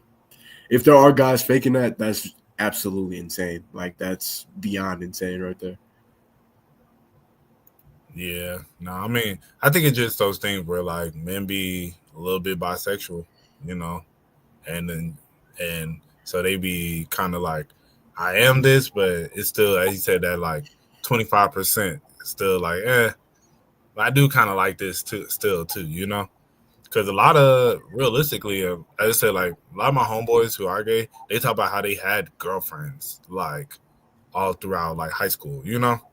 Like, you know, of course it was like to kind of cover things up, but it's like I feel like you found somewhat of like you found them somewhat attractive, you know, to continue the relationship.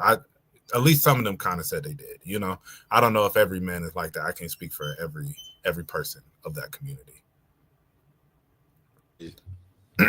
Yo, real quick, you ever been out with a girl and then like we were talking about the whole affection thing, and you felt like she was just like showing too much affection, and it's just like, there's this thing. It was like, hey, I like this and this and this. They were like, hey, if you're thinking about talking to me, just know that I like this and that. And the other stuff, I was like, okay, I understand. I deal with it. You know, some people have needs. And then the thing that was like, I like a lot of PDA. I was like, whoa there, buddy. Like, I'm not a PDA person at all, bro. Like, I'm not even gonna hold you. I'm just not. It makes me uncomfortable. Yeah, I'm not a big PDA person either. Never, like I've had my moments, you know, but it's like for the most part, I don't really indulge in it too much. I remember there was one time though, like in particular, I went out and I met this girl. Like was at the bar. It was like me, Don, and Mike, and you know we just kicking it. We end up like meeting these 3 girls, and then like so then from there it's like we start talking and we go to like the next spot together, and then we go to like the next spot together, and then like now we're at this after hour spot, right? And so the girl who I was like kicking it with, it was just like you know, like she wasn't really looking for much, like for me to buy her stuff. So I was like, okay, like she cool, I kind of rock with her. But then it was just like when we like by the time we got to like the 3rd spot, it was like she like holding my hand, and I was like, okay, all right, this is interesting for a girl I just met like 3 hours ago, you know. And then like we was at the after hours, and then like I'm sitting on the couch, but I'm on the top part of the couch. She comes and like sits in between my legs, and then like not only that, but it's just like have my like holding my hand, like got my hand like over her, like you know, like we booed up like for real. And like she like holding on my hand, like and not even just holding my hand, she like kind of rubbing my hand too, you know. And I was just like, this is just a lot, like the girl was like a cute girl. Wasn't like I was like, oh, like nah, this ain't a good look. Like nah, it was like she was a very attractive girl and everything, but it was just like it was just weird. I was like, what's going on here? Like I don't know. And then the night ended crazy because she ended up like, I guess her boyfriend ended up like, or another dude she was messing with. She was just like, so like, hey, take my number, I'm about to leave. I was like, okay.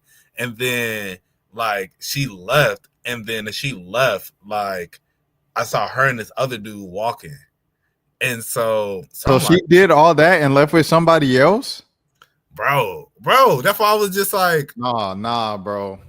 I was so confused. Evil. I was just like, wait, evil, bro.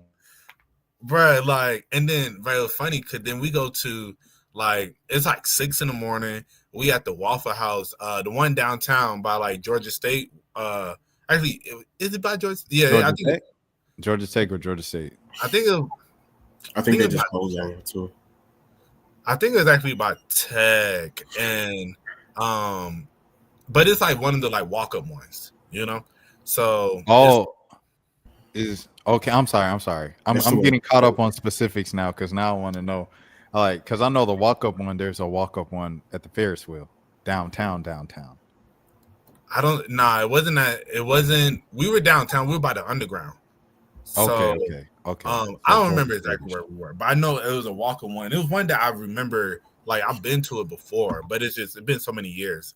But it was funny. So like because I said it was a 3-on-3 the entire time.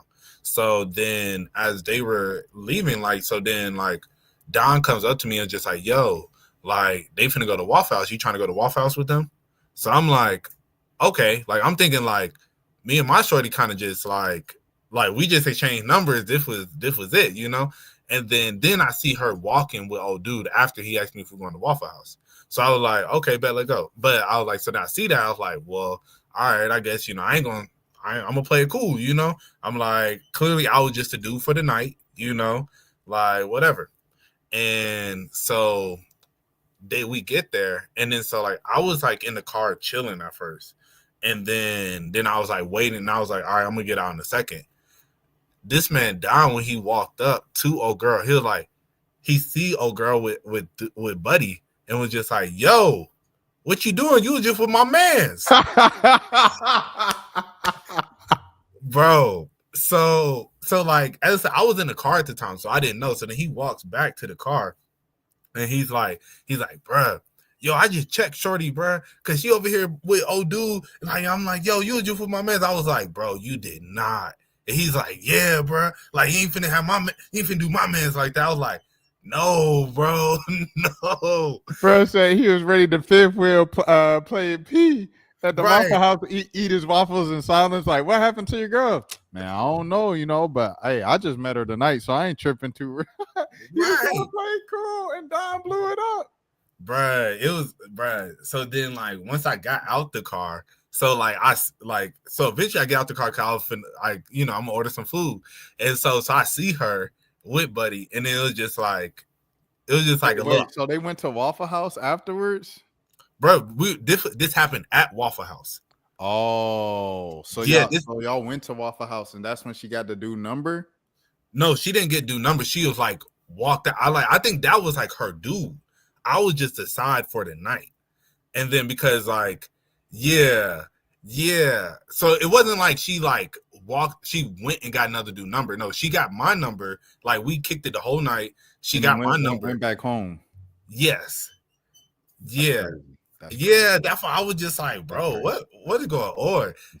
But then that's when I said, like, I was in the car. Don went in before me to the Waffle House, or went to the Waffle House to walk, and then was like, yo, you was just with my mans. What you doing? In front of her dude. And that's why I was just like, bro, no.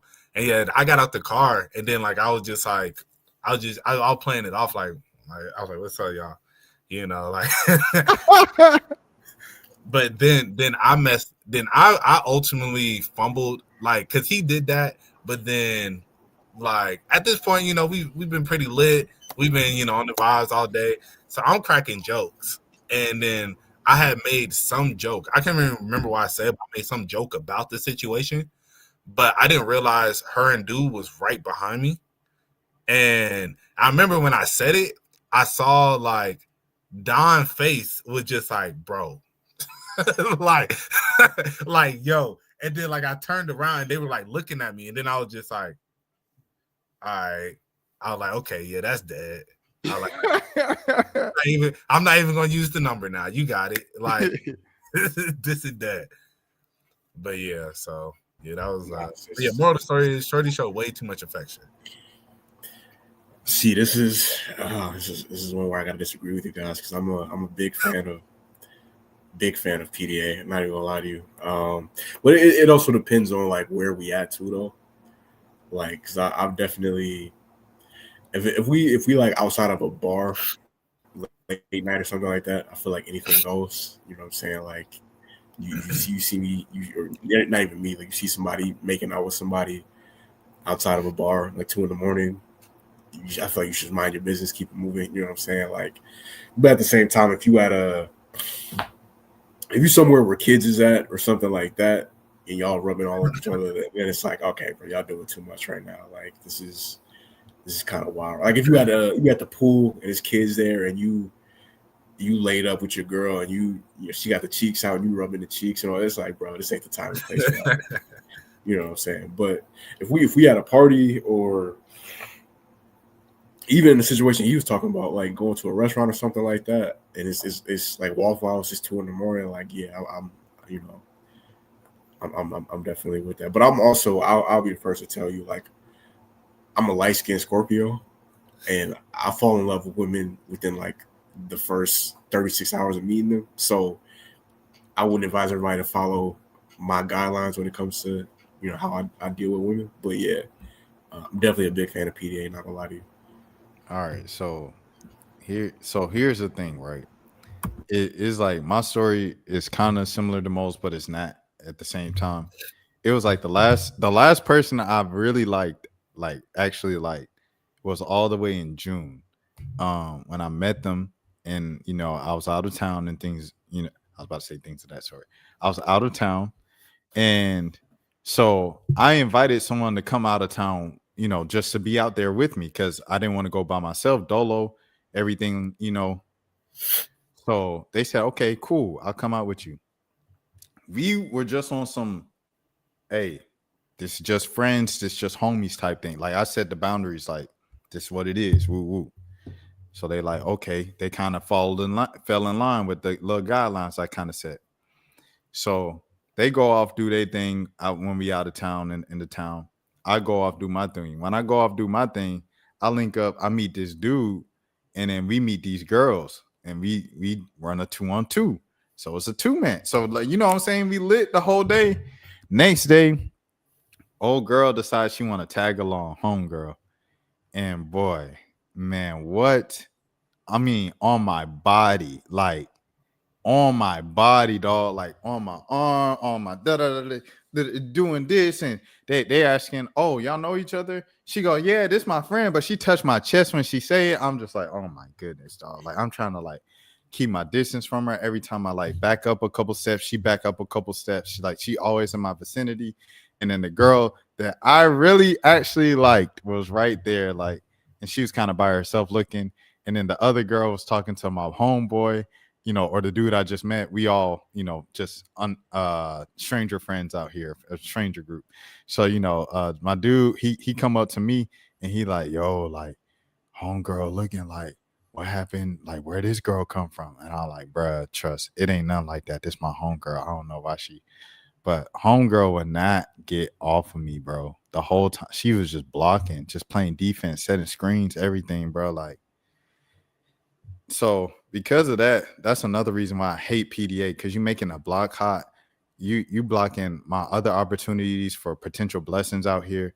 Like the girl with Mo. If she knew she had a home to go home to, why is you blocking Mo's blessings? You can a little flirty every now and again, doing the whole lean on me in between my legs when I'm sitting on top. You're doing the most. I don't have a chance with nobody else in this establishment now because you want to do the most. Keep the PDA. No, I'm anti PDA, bro. Hey, I ain't gonna lie. I thought she was my blessing for the night. I'm gonna keep it a buck. It wasn't until the very end, bro, that I was like, you like that? Yeah, I was like, oh, okay. But but I feel you though. It depends the situation. If me and the shorty locked in, like it's like little stuff like your situation where it's like if it's like somewhere I am like gonna be looking for other opportunities while in the spot, then it's like, yeah, calm down, don't be doing too much. But if it's like, we locked in already, it's like I ain't finna be looking in. It's like, yeah, it is what it is. But yeah, and then to Jelani point, like I feel you. Like I don't know. I guess I'm not gonna be making out. Like I did the one time when I was like 24, bro.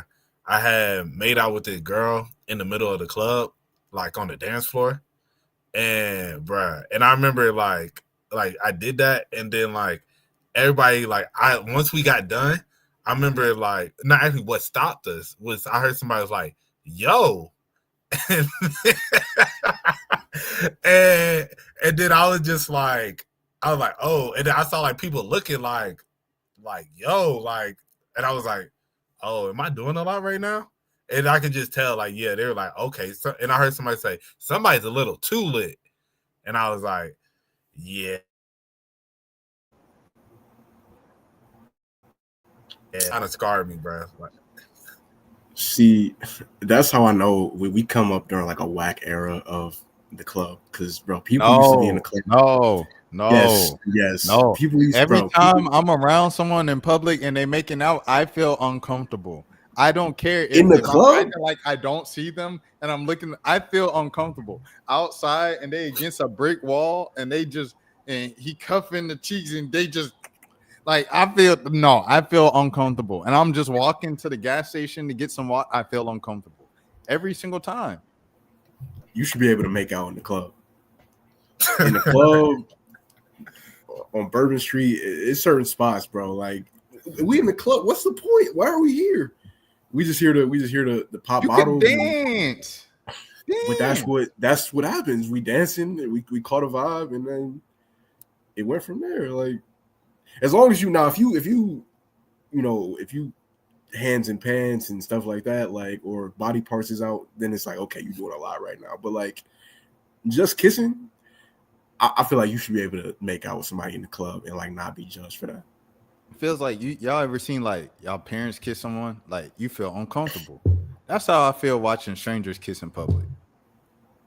I feel like that. I feel like there's time and places.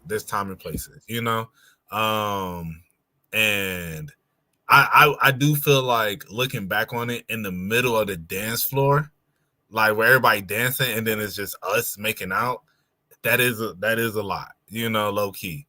But I think if we was like to the side in the club doing that, I don't think it would have been as bad. But I think it's just like you in the middle of like I'm trying to hit my 2-step and then it's just you over here like going at it. It's like, all right, my boy, like yo, go over there. You feel me? Like so I agree. I agree with both sides. Cause as I said, like time and place. If you in the like, yeah, if you like ducked off, then hey, do your thing. Like, oh yeah, they over there lit, you know. But then if it's like in the middle, like they about to play finito, and then you over here like I can't really get into my bag, you know, like making out to finito is crazy. Okay, so when you put it like that, I get what you're saying, but it also depends on what the vibe is in the club. Because like you said, finito, like that's not the type of vibe probably where you can be making out with a girl. But at the same time, like if it's an R&B night or if it's, you know what I'm saying, like the DJ doing an R&B set or something like that and the vibe is right, like, yeah, no, I definitely feel like you should. I don't know. I just feel like the club scene is like, I feel like people really used to be in the club wilding. Like people used to be on the floors humping each other and stuff like that. I feel like our generation is pretty I'm tame. glad that is gone. That's crazy. I don't know. Maybe I don't know. I feel like You could dance standing up. yeah, but like I'm team anti-kissing strangers too. I was talking to Mo. We was talking about this right a couple weeks ago. yeah. I'm team anti-kiss strangers because some strangers be having, you know what I mean? The level of Delonte West. Shout out to Delonte West.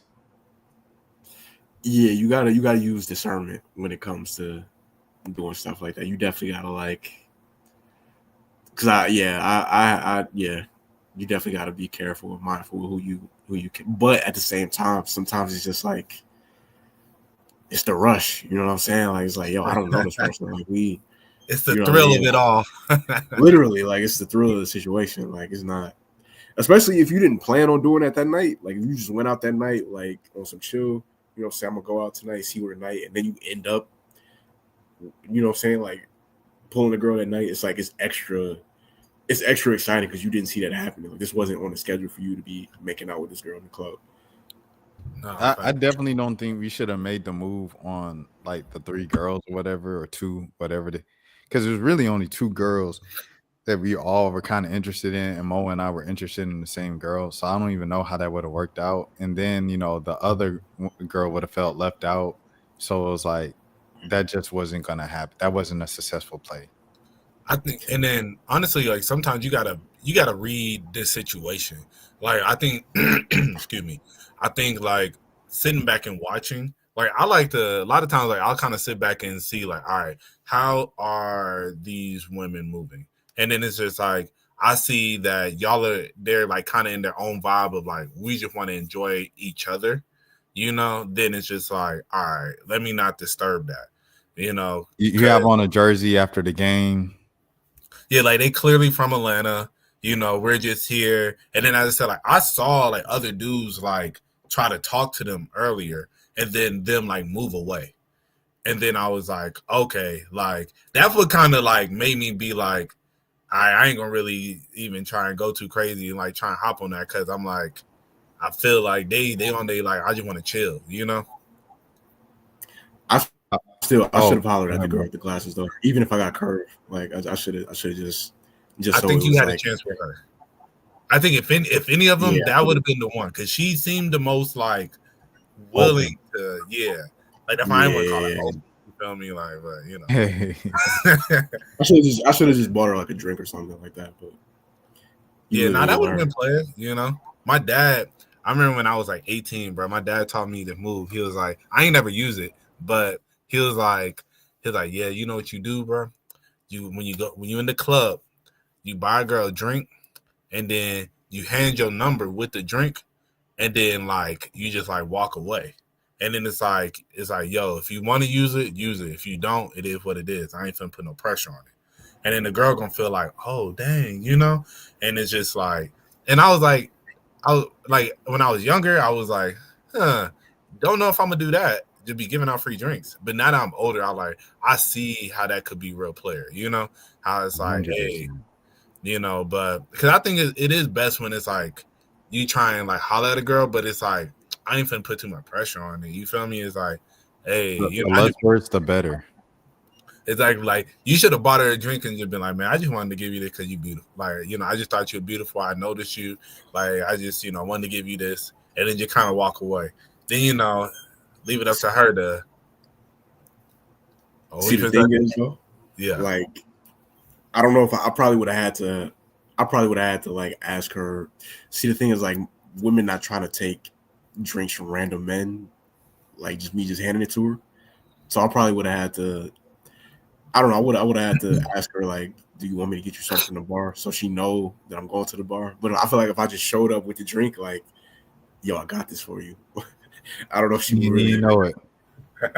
Yeah, exactly. Yeah, no, I don't know if she Molly in the champagne. I don't know if she would have, been so welcoming to that. So it's definitely an art to buying a woman a drink for sure in 2025.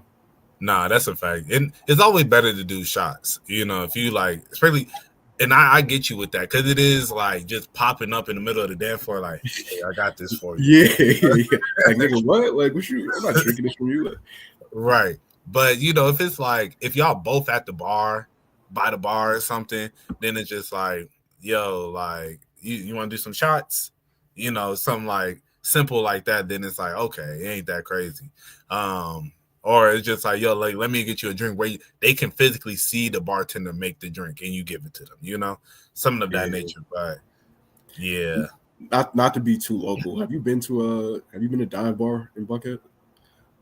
Yes. How did you like it? It was fun. I've been there like a handful of times. Like the girl who I was telling you about, like we actually went there that night. That was one of the spots we went to. But I had fun. Every time I've been, it's always been like great music. The shorty be in there. And it'd be good vibes. It'd be a cool little vibe in there. Yeah, I've accepted like those are the type of spots where, because I'll be seeing it on my TikTok feed, like the places that are technically bars, but they be having dance floors. Like those are my type of spots. Like the lounges, the club. There's nothing wrong with having a section if you got the right people in there, but it's like I actually want to go somewhere where people are dancing and like I don't know. I don't want to have to spend a bunch of money on bottles in order to like, have a certain image or something when I go out. Nah, I feel you on that. Yeah, dive bar definitely not like that. So that actually would be like cool little spot to check out. Man, last time I went there, bro, I went with my homegirl, and she knew security, and then so security about to let her in for free, and then try to charge me, and then he was like, yeah, 20, and I was like, bro, I'm not gonna pay 20. And then she was like, "Are you trying to charge him?" No, he is getting in for free. And I was like, right. And yeah, then he was just like, "Ah, you good, bro?" Yeah, because it was like also security was trying to holler at her. Like it was a guy that she knew that like was trying to kind of talk to her and everything. So I was like, yeah, she was just like, yeah, like we're not going in there unless you give it to him, like let him in for free. And he was like, all right, you good? Come on. Girls have superpowers, bro. Bro, they do. They really do, bro. Like, Go ahead, Mom. I was just gonna say, if like they always talk about the girl who knows the bouncer and stuff like that, you know. But hey, the girl who knows the bouncer gets you in places. I had a girl get us in. I went to a Hawks game with this girl one time, and she knew one of the guys that was like security at I think it was Phillips at the time still. And yeah, ended up taking us to one of the suites. Just like, bro, no, that escalated heavy. Like I was just like, yeah, she got us into like section 104 or something. Nah, you said one of the suites. Nah, that's pool. If you don't know, right? Oh no, women are powerful. Jelani, I was telling Mo earlier. I was like, I have the scout of life. I think life is like the biggest scout experience that you can have. Life experience, because today, you know, after past experiences of dealing with women who are into anime and cosplay, all of those things, the way that I shot my shot, because she responded with the thank you again. It's the second time she responded with the thank you, even though it's thank you, and the first one had a thank you with 2 exclamation points, and the second one was a thank you with 1 exclamation point. I'm like, you still responding. I have a chance. So I went in, I shot the shot, and I said, yo, I don't even know what part of the world you're in, on the planet you're in, region of the planet you're on. But let's get some ramen. I didn't word it like that. It was more, you know, comfortable or conversational, but I asked her out to ramen, and because, you know, I just know if she into anime, Asian stuff, cosplay, she probably into ramen. And that's a different day. And it's specific. The best scout is life. What So did she did you respond? Yeah. Yeah, what she say in return? To be determined. Okay. Hey, no, that's real. That's real. You got to think, right? Folks like with like 38K, bro. Oh, so it's, yeah, you yeah. So sometimes you just gotta throw them. I've definitely DM'd a girl that had like 100,000 followers, and I knew this shot was not going in the basket at all. But it was like, you know what? I'm gonna just throw this 4th and 25 Hail Mary right quick, just see what happens. You know what I'm saying? Be going in. They be going in sometimes. Depending on the situation, it can happen. But you just gotta understand that it's like when it comes to it's women that don't even have close to that many followers that get shot at every day. You know what I'm saying? Just because they're beautiful women walking around. So it's like a beautiful woman that has a bunch of followers on social media too. Like, you got to think about how often she's getting hit on in real life and on social media. Like, she probably got to do is DM her at least once or twice a day. So it might be hard to stand. You might not even have a bad approach. It's just like, from her perspective, it's like, nah, like it's too much. Like, you know, but I think about that a lot. Like, how often or like how annoying that might be if you were like a beautiful woman, you know what I'm saying? Like, just how often you get hit on, you know what I'm saying? But like, then again, it's probably a gift and a curse for them because it gives them certain opportunities. Like we was just talking about, like we getting in the club and stuff like that. But then you got to deal with, you know, a lot of the other stuff that comes with being an attractive woman. I think it's difficult for people to take you seriously when you're an attractive woman. Oh, I know a woman. I don't know her personally at all. Like, just through social media, like I'm aware of her. It's like a woman that's like insanely bad, like 1% bad. She has like hundreds of thousands of followers, but she's a lawyer. Like, she's legally like a lawyer. But it'll be dudes in the comments of her post like, "Yo, you're not really a lawyer, or you don't take your job seriously. How you wearing bikinis and you a lawyer?" It's like, bro, like you can't do both. You know what I'm saying? So yeah, no, I feel like it's definitely harder for pretty women to be taken seriously sometimes. No, definitely. You know, it's interesting. I met this like, you know, back when I used to work at the four letter place, it was like a bunch of people that it's funny that like I've said the name of this place so many times and now we're just gonna call it the four letter place. But The 4-letter place is ESPN. For those of you who don't know, it's Mo used to work at ESPN. yeah, you know, That's true. Shout out to Stephen A. But yeah, you know, back when I used to work there, you know, I used to see a lot of beautiful women come in, you know, and you know, it would just be all types of, you know, some that are clearly like, oh, this beautiful came in and she's using like she's getting by on her looks, you know. But then you meet some women who are like gorgeous, but then it's like you could tell they got like they be on their stuff, you know, they got businesses, blah blah blah, you know. And I remember it was this one group of women that I had met, and then I ended up seeing one of them on Instagram like later.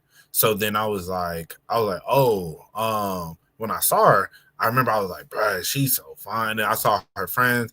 Remember, I was telling one of my homeboys about it. I was like, bruh, like this is like, cause they were super nice. They were just like real down to earth and everything, and they're just beautiful. So I was like, man, like this group of women were probably like my favorite table I ever like served. I was telling somebody, and then he was like, bruh, all them girls probably, you know, they probably be doing X, Y, and Z for their money. You know, and I was like, well, nah, cause like, you know, talking with them and then like hearing their conversation, it was like they seem like they got businesses, you know? So it seemed like they got their own stuff and like all their cards and stuff are in their name and all that stuff, you know? Cause like I'm seeing what they're paying with, you know? So, and he was just like, man, bro, it's just some dude depositing the money into their accounts. I'm telling you, bro, girls like that, like they ain't really doing nothing. And it was just like, and I was just like, bro, so like, it's like, I feel you because I don't know exactly the ins and outs of what all these women do, you know? But I'm like, especially from their conversations, you can hear like, I'm like, bro, one clearly got a business, you know, and it's like, they didn't seem like they needed no man for nothing. It was just kind of like, they probably have men who pay for stuff for them, you know, but it's just like, but I think that just comes, like you said, comes with being a beautiful woman, that men are just going to automatically assume like, nah, like, yeah, she says she does this. Oh, she got a lash business. Okay. Oh, she got a bikini, you know, blah, blah. It's like, but sometimes the businesses do be popping, you know? Like sometimes the girl really be doing nails. Sometimes they really be lawyers or whatever, you know? You know what baddies be for real? What? Real estate agents. Facts. Especially in Atlanta. See, that's a whole nother discussion right there. That's a whole nother podcast, man. Because it's a lot of. I'll be very interested. You talk. I was about to say, are you referring the scenes from like no, movies, I'm not referring to no scenes. Okay, I was about to say the fictional movies because those are fictional movies. No. I'm very curious as to what the hiring practices are of some of these real estate firms. You know what I'm saying? Like, it's one thing if you got like one. I want to know: are y'all hiring people based off their ability to sell houses or like how attractive they are? Because it reminds me of the election, right?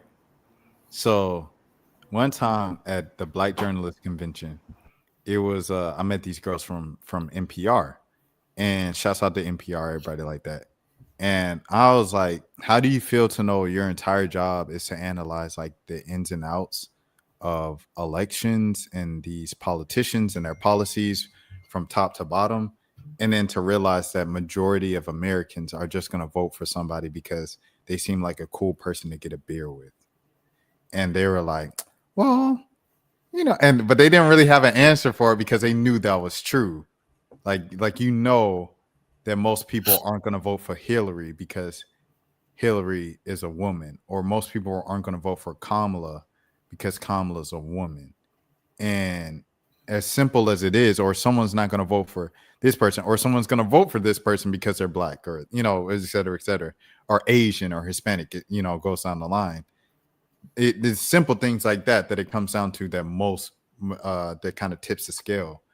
And I think it's the same thing over at real estate. It's like you go to school, you build up all the skills, you got the people skills, you can sell a gazillion houses, but like at the end of the day, who, you know, someone more likely to buy from a pretty face. Because, like, you know, we just be making.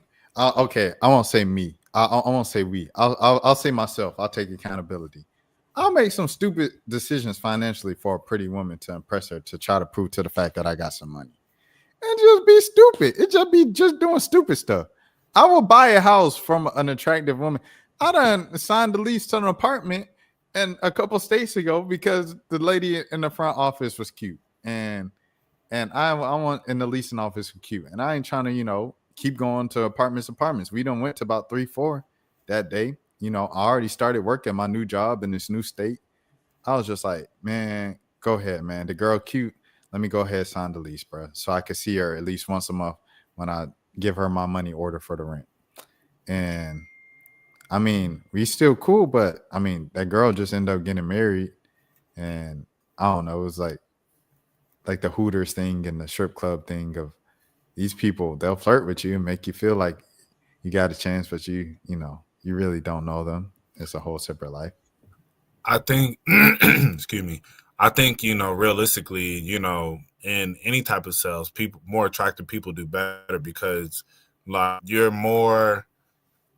will most likely engage with them a little bit more because of their looks, you know? And I said, like, and I think that's why, like, coming from, like, the service industry, most of, like, as I said, most of the people I worked with were women, you know, because people understand, like, people are going to gravitate more towards women, and most of them were, like, attractive women, you know, because it's like I remember at one place I worked at, like, I had another manager that that when I left that, like, yeah, you know, I like that place. And, you know, one thing I liked about it is, like, everybody there was attractive.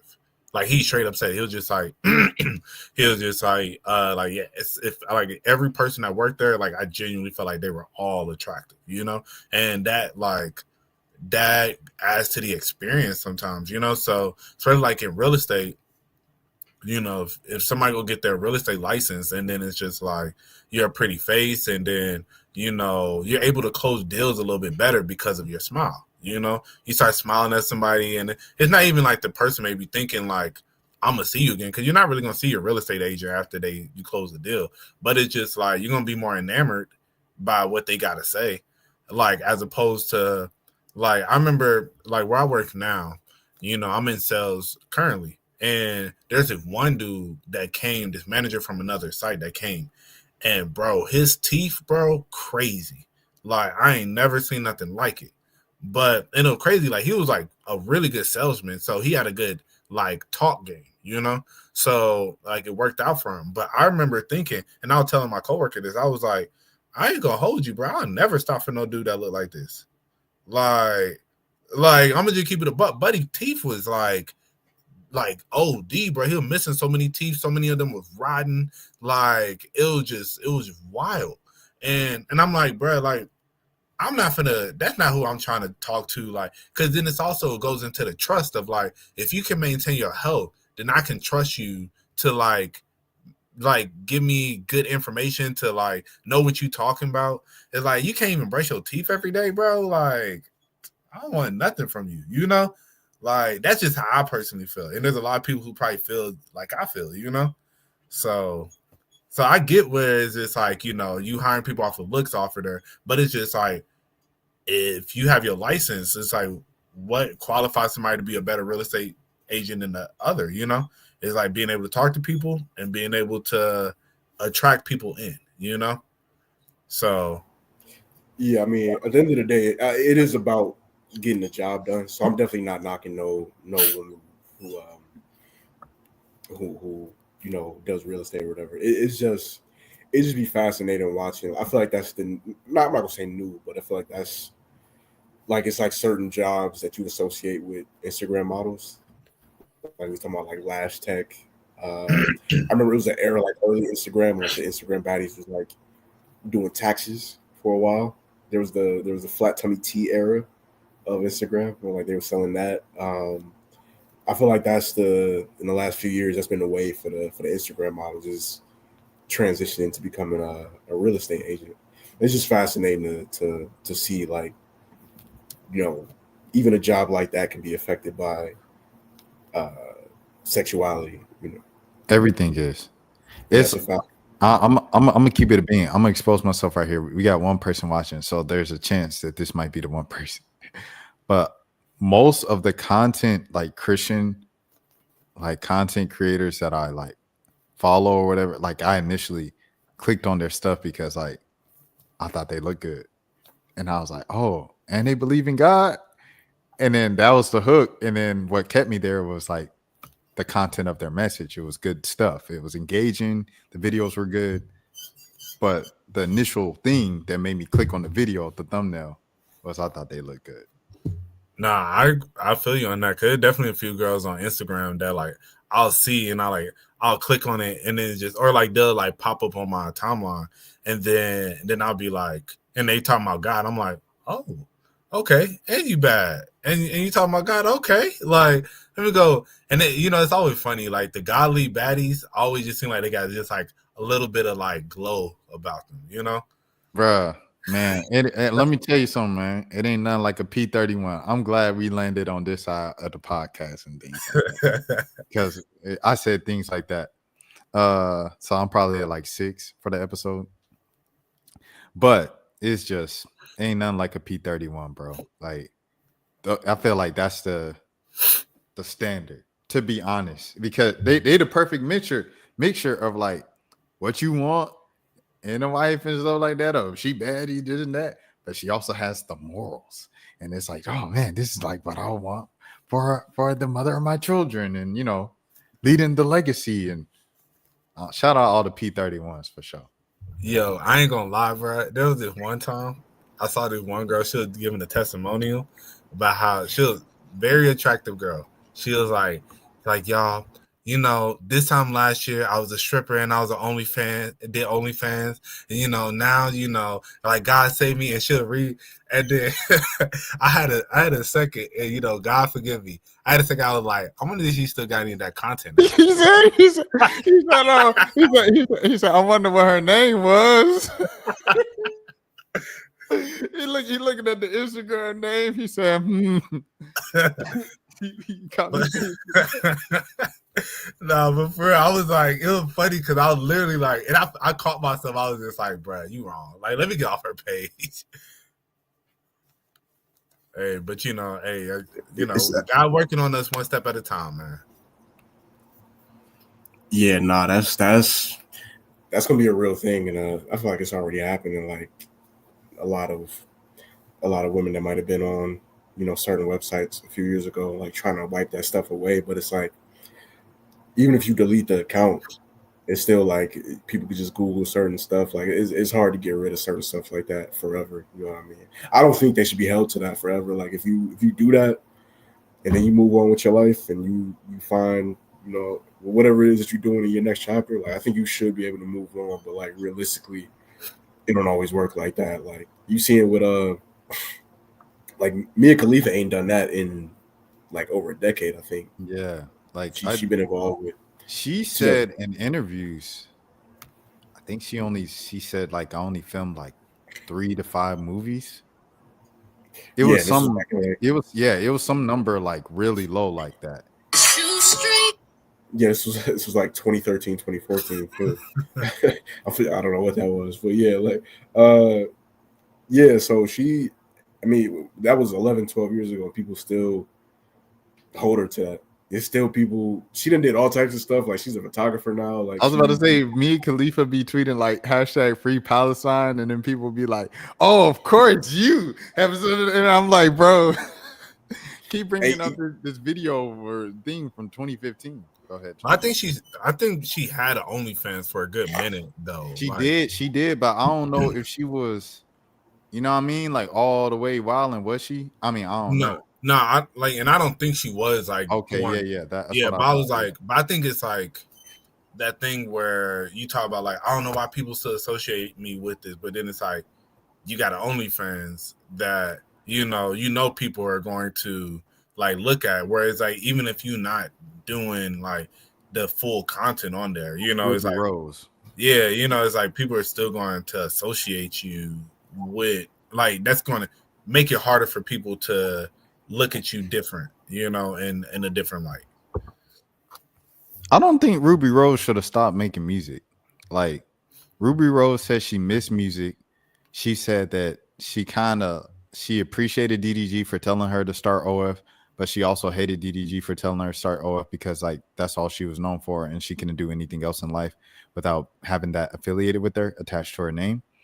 And so she tried to come back to music. She was like, I'm so hyped for music. She was hyping up the single. You already know it's remember we talked about it on one episode on this own podcast. She dropped it, she performed it a couple times, and then she just kind of like went back to accepting being a social media influencer. And I feel like Ruby, if you really wanted to do music, just keep dropping the music, bro. That's how I feel. That's how I feel. And if you're still signed to a label, because I remember she was signed when she did the. He said he got a big mouth. Da da da da da da da. Got a big mouth. Like she was signed back then. If you're still signed, and they don't want you to drop because your last single didn't do too well, YouTube drop something. If music is your true passion, do music to the point where people got to force to, or the people who like your music are gonna find your music. Right. Nah, I agree with that. Yeah, I mean, I think she still, can always drop it, get back out there. But yeah, I don't know why she stopped it. Well, I'll never forget Cardi B years ago they asked her like, who do you think is going to be like the next like girl to really like pop? And she was just like, I think Ruby Rose, and that always like stuck out to me. 'Cause I was like, Ruby Rose, and yeah, but I just don't think her music. I think she had like the sex appeal for her, but I don't think her music never really hit like that. Ruby Rose is a double XL freshman, bro. Yeah. Yo, real quick, me and Khalifa, newest she still has OnlyFans, new exclusive content every single day. So yeah, she's still on that. Like she ain't completely off of it. So that's why it makes it harder for people to be like to separate her from it. Well, it depends too on what she posting on there too, though, because it'd be some women scamming on them OnlyFans. But like, I mean, I was about to say what Jelani said. You are Jelani. What Mo was saying, it's a stigma to it, bro. Like, even if you're doing nothing but bikini pictures and Instagram photos or racy bikini, like the same stuff that you can post on Instagram, regardless if you're doing that, there's still a stigma. Like, what comes with it if you have a OF, if you have a link in bio. Yeah. I mean, I ain't mad at her, capitalize on and then still do your other stuff, but it's just like you just can't get mad. Yeah, don't expect people to see you in this completely different light when it's just like, yeah, nah, like, yeah, like it's like it's unfortunate that a lot of you girls are kind of seen the certain way. But like my thing is, like, I saw the clip of India Love talking about how she stopped doing OF because of her like they started sending the pictures to like her little brother and her nephews and stuff. And then like I'm looking in the comments and they're like, well, like you mad that they sending it, but you're sending them like random photos to strangers. Like, like come on, be realistic, you're delusional. And it's like, I don't see nothing wrong with OF. It's like if you want to capitalize and then like, but I don't think that's completely different. If I want people want to subscribe to me and see the content I make, like that doesn't mean that it's okay for them to send it to my little brother and like, or send it to like her nephews. Like I don't know. I feel like people be really trying to look down on these girls who do OF. And I'm like, yo, they self-made, they making money, bro. And it's like, y'all want to sit here and look down on it. And it's like a lot of y'all girls sitting here struggling to pay your bills. You might need to make OnlyFans, Like, like just to keep it a buck, it's like, bro, like don't be mad at somebody who found a way to make money. Like I'm gonna say something controversial for the Black community. Hey, so like Dan like OF, but but I think like when the Black community was so mad at Kylie for being a self-made billionaire, and I know for me I was like, well, I mean, like, yeah, she comes from money, but it's at the same time like the rest of the family ain't a billionaire. And I'm like, y'all be so mad at people for making their money and being like, or like mad at Kim K or like the Kardashians in general. Like I respect them, like, because I'm like, bro, they continuously find ways to capitalize and monetize things. And it's like, it's not only just like they have other things where like you got Kim with Skims, you got Kylie with the Kylie, you know, cosmetics or whatever that like a lot of people like, you know, it's not like they're putting out like crappy stuff and people just buying it. It's like, it's good quality stuff. So I'm like, I don't see nothing wrong with that, but people always get mad like, you know, these just see them as only girls who, you know, I don't know, they always look down on them. And I'll be like, bro, like they getting money. They found a way to get money. You want to get money and you mad at them for getting money, you know? So that's how I personally feel. Yeah. First, I say I halfway agree with that. I agree with the latter part and the overall message, because like we started this whole thing. Like I communicate with people in the SW industry and things of that sort.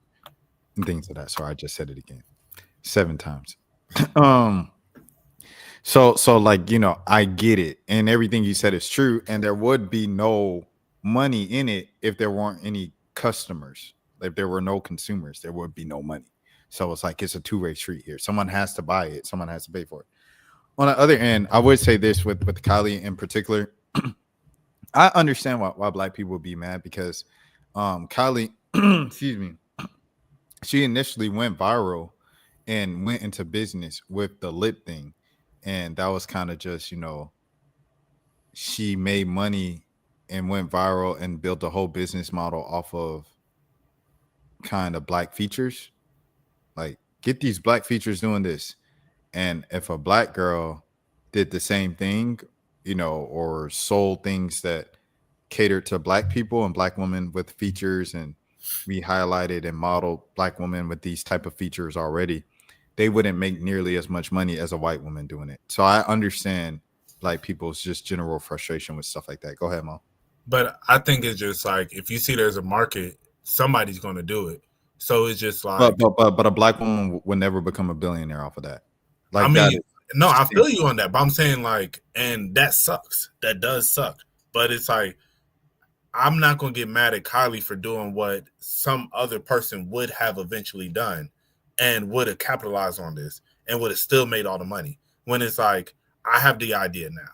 Like, and it's like, and I get it. It's like, it is unfortunate that a black woman would not be able to monetize it, because it's like, as well as she has, because of her name and her brand that's already established, you know? But and that is very unfortunate, but it's just like, at the same time, like, I can't be mad at somebody for seeing that, well, this is an opportunity. This is a market that has a need, you know? And it's just like, if I don't feel the need, somebody will. And then I'm gonna be sitting here like, what does she, I don't know. Like, I don't feel like you're being an ally at that point for just not feeling the market. Like, I like, genuinely, it'd be, and I guess you could have maybe brought on, and I don't know who her whole team is. I don't know how many black people are on her team, if she has any black people on her team, you know. And so like, that is a discussion that can be had. But I just think realistically, it's just like, if you see there is like a market that has a need, and it's like, you know, somebody eventually going to fill it, it's just like, why would you not? That's why I say, it's like, like, not everything is about money, but realistically, I'm like, a lot of this stuff do be about money at the end of the day. And it's like, I don't see, and it'd be, okay, last thing I'll say, now I'll let you talk, but I feel like it'd be different if she stole the entire idea from a black, like, creator, and then it was just like, then they took it to the moon, and then it was just like, oh, so look, like, this is X, Y, and Z. But I think it would have been a fresh idea. And as I said, she expanded it to where Kylie Cosmetics is just like, I would say that was like the most popular thing, but like, overall, she does like all cosmetics. And like, I've heard from a lot of women that it's very good quality stuff, you know? So that's why I feel like, I don't know. Like, I'm not gonna be mad at her for capitalizing on a business idea, just like any other person would. It's like, oh, okay. Actually, one last thing I'll say, because then it's like also there's a lot of industries that realistically a black person not gonna make as much money as a white person, especially who already has the branding. Like if we talk about real estate, they're like, if she was to get into maybe real estate, but like maybe tech or something of that nature, you know, it's just like if a black woman was to get into it, it would be harder for her to get to those $1 billion levels. You know, she won't have the same access. But then it's like, I think at that same time, it's like, if you get into it and you make the money off of it, it's just like, you can't be mad that they made the money. And then like, because black people wouldn't have made as much money in it, because that's just the realization of almost like every industry, you know? I'll say this. I say, who do we know that was around Kylie coming up? I know off top, Carl Anthony Towns' girlfriend, Jordan Woods, and Sheck West ex. What's her name? Sky? Justine Sky? Justine Sky. Thank y'all. Both of them were like two of her besties at the time. What if, okay, because people were saying it as soon as she started doing that. Oh, crazy. Pause. Yeah, that was wild. No. I was trying to show what Kylie was doing. Kylie was doing the thing with the lips, with the little, you know what I mean? Yeah, I know what you mean. That was giving her the lip thing. So when she was doing it, people were having a discussion of she's, you know, black features, this and that. If I'm Kylie and I know I'm turning that viral moment into a business, which started off, launched the $1 billion empire, I'm gonna bring my black homegirls next to me and have them on the front, because it's like a, you know, Justin Timberlake, all these white artists that profit and make a career off in black music, they constantly say thank you to all the black people who made the way for me. Paige Beggars, what Paige Beggars do? Thank you to all the black women who laid the foundations for women's basketball to be at the spaces at Caitlin Clark. The same thing. Tina Thompson, you know, obviously when Caitlin Clark did it, people thought it was a little kind of late, and they were like, oh, she only did it once, she wasn't genuine. And that's a whole nother discussion. Some people will never be satisfied with what Caitlin Clark does. Whole nother discussion. However, it'll be nice, it'll be dope for some of that, because like we said, at the end of the day, Raven Tracy is never going to make the type of money that Kim Kardashian made with Skims. Which is the two Rev Run daughters, Pastries is never going to make the same amount of money that the same, you know, the white counterpart will make. It just is what it is. So it's like, if I'm a white homegirl and I know that I'm going to benefit more financially from this business venture than my black counterparts, who I'm cool with, who I love, my family members, I'm going to bring them beside me and shine that light and shout them out and make sure they have some piece of the business. But that's like, if that's not a business that they were trying to get into, that's like, if that's not a business that Justine Sky and Jordan Woods was looking to get into, then it's just like, it'd be different if like they started a cosmetic line, and then like Kylie started one, and then it was just like Kylie's blew up. That'll be different. Then I'll be like, I completely agree. But it's like, if they were both individually on their own stuff and doing what they respectively wanted to do, it's like, if they like, I'm sure if they really wanted to get into that, then it's like, you could have probably partnered with her to some extent. But it's just like, sometimes not everybody wants to do the same stuff. And I think it would be cool to like if they had that ambition and Kylie brought them on, then yeah. But it's like, that's not their ambition. Like Justine Sky, especially at that time, was more of an artist. Didn't she sing and like model and yeah, you know, so it's like, that was her, like, I'm not trying to run a cosmetic empire, you know? And Jordan, I mean, she got like a boot line now. I don't know what she was doing at the time. Like, genuinely, I just don't know. You know? You said Jordan. I was like, bro, don't nobody know what she do. She like, I said, she got like a friend, and now she Carl Anthony Towns' girlfriend. Yeah, you know. So, but if that wasn't the type of time that she was on, that she was really trying to be on, you know, then it's just like, that's what I'm saying. You can't be mad at her. It's like, it's a lot of things that like it would be cool and like you can want from people, but at the same time, it's like the people around them that you're saying that they should have included got to want that for themselves as well.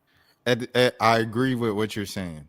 However, we have to look at it like this: the inspiration behind the art. So, say I speak with Mo once a week on the pod.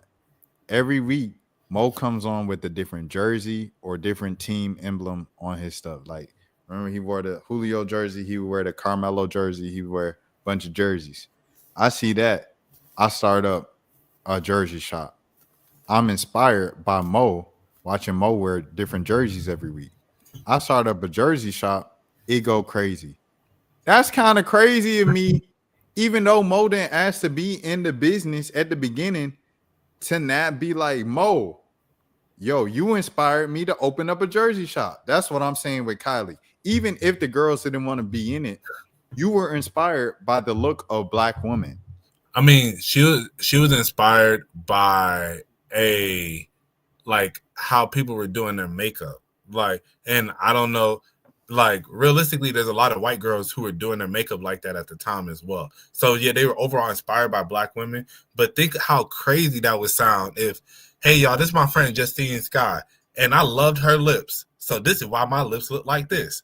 Bro, they would have killed her. Like they already killed her. But that's what I'm saying, like you're doing this to get your lips to look like Black women's lips. But it's just like you saying, like, yeah, I saw Justine and Jordan's lips, and I was just like, I gotta do mine. I gotta make my lips look like that.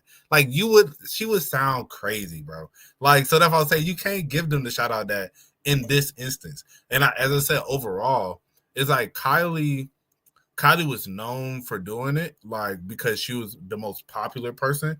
But that's a very common thing that women have been doing, like white women. Like they've been trying to make their lips look fuller. Like that was just like a fashion thing, I guess you could say, you know? Like, and so she capitalized on it where it's like, I make the best stuff to make your lips look fuller, you know? And so, but I get what you're saying in any other industry, yes. But I'm like, yeah, like it's clear she was inspired by Black women, but it's like, you can't bring your Black friends and be like, hey y'all, so you see these lips? This was the inspo. You just saying you can't say the quiet part out loud. Exactly. Yeah, you can't. Like, I mean, like, bro, like it's still a business at the end of the day, bro. You're getting like, if you don't say it, then it's just like, I was just inspired by the trends that were going on. You could just say that. You bring a whole Black woman on, they like, then Black women not even gonna want to get your stuff. And as I said, Black women like her cosmetics. Like between Fenty and Kylie Cosmetics, KY Cosmetics, bro, those are the two most popular cosmetics, and amongst like Black women as well. Like, and so it's not like she's only getting bought by like white women. Like Black women like her stuff as well. So I think, you know, that's where, yeah, it's like, yeah, like you come out and say that, then you for sure losing all your Black fan base. You know, right now it's just like, well, we can still rock with it because she just makes good quality stuff. But you come out and say some mess like that, it's like, yeah, nah. You getting her? This is the girl that brought Justine Skye talking about, look at them lips. So. Yeah, I'm going to just summarize it. Like, Taylor Swift and Beyonce can make the same song. The Taylor Swift song is going to sell more every single time. And Beyonce might be able to sing it better and perform it better, but it's just like Rashad said about like Raven Tracy and you know, compared to like Kim K, like she popping right now, obviously Raven Tracy, you know what I'm saying? But like it's just, as a white woman, it's always, you know, it's just, it's always gonna be easier to market a white, just because of the way society is, like, you know, because, well, also a big part of it is there's more white people, way more white people in America than there are Black people. So it's like you have a wider audience to be able to reach out to than what a Black person might be able to. But I do remember her when she first started doing the stuff like back in the day, selling the product. I definitely remember there being some people who was kind of like had an issue with it just because, like you said, like she got a surgery to make her lips look like a black person. Uh, this is not something I figured that we'd ever be talking about. Is Kylie Jenner's makeup line on the show? And we have a interesting array of topics on here. I never know where it's going to end up when we do these episodes. It's enjoyable, man. You know what I'm saying? It gets the people going. Uh, I want to play this. Dude, I've never watched this clip, by the way. I was a very hard-headed young lady. I definitely was not listening to a lot of people. Like I just beat to my own drum. I did what I wanted to do, and that's just that. And I don't regret it, but if I would have listened a lot more, I definitely would have life definitely would have been a little different for me, but that's not what God wanted me to do. So I'm okay with that. Niche. I love you, Niche. Like, I was a very hard headed young lady. I definitely Oh, was not. so the caption was misleading. They got me though. Well, what she was saying was it was the path that God just had her on. She wasn't saying that God told her to do OF. Because I like reading the caption, it just sounded like she said God told me to do OF. You know them engagement accounts got to get them likes and retweets, man. Oh, You know, 100%, 100%. And yeah. we fell for it because we just gave him another view. I mean, she low key was kind of groomed for real. Like she was messing with the game when she was like a teenager. And this ain't even like a rumor. Like it's documented proof. Them in the park together. You know what I'm saying? Yeah, like she's probably seen a lot. She's probably. I mean, we saw the story a few months ago come out of all those old Ruby Rose tweets of her hanging out with pro athletes and rappers when she was like in high school and stuff like that. India Love. I mean, we know for a fact like she went through a lot of the same things. So it's kind of hard for me to like. For one, I'm not the type of dude to look down on women that I'm attracted to exposing themselves. Like you got guys who they'll shame women that they find attractive for doing OnlyFans, but at the same time they want to see it. Yeah, I'm not. I don't know what's up with that, but I'm not one of those guys. Like I think she's obviously like a very attractive woman. But I have no issue with her. I know she don't do it no more, but like I don't have no issue with her doing OF. But yeah, clearly that caption was a little bit. They put a little gas on that one right there. What was the caption? Wait, so I'm gonna take a detour real quick. So Bronny's trending, right? So I clicked on it because I didn't know if the Lakers were playing and Bronny was just playing well.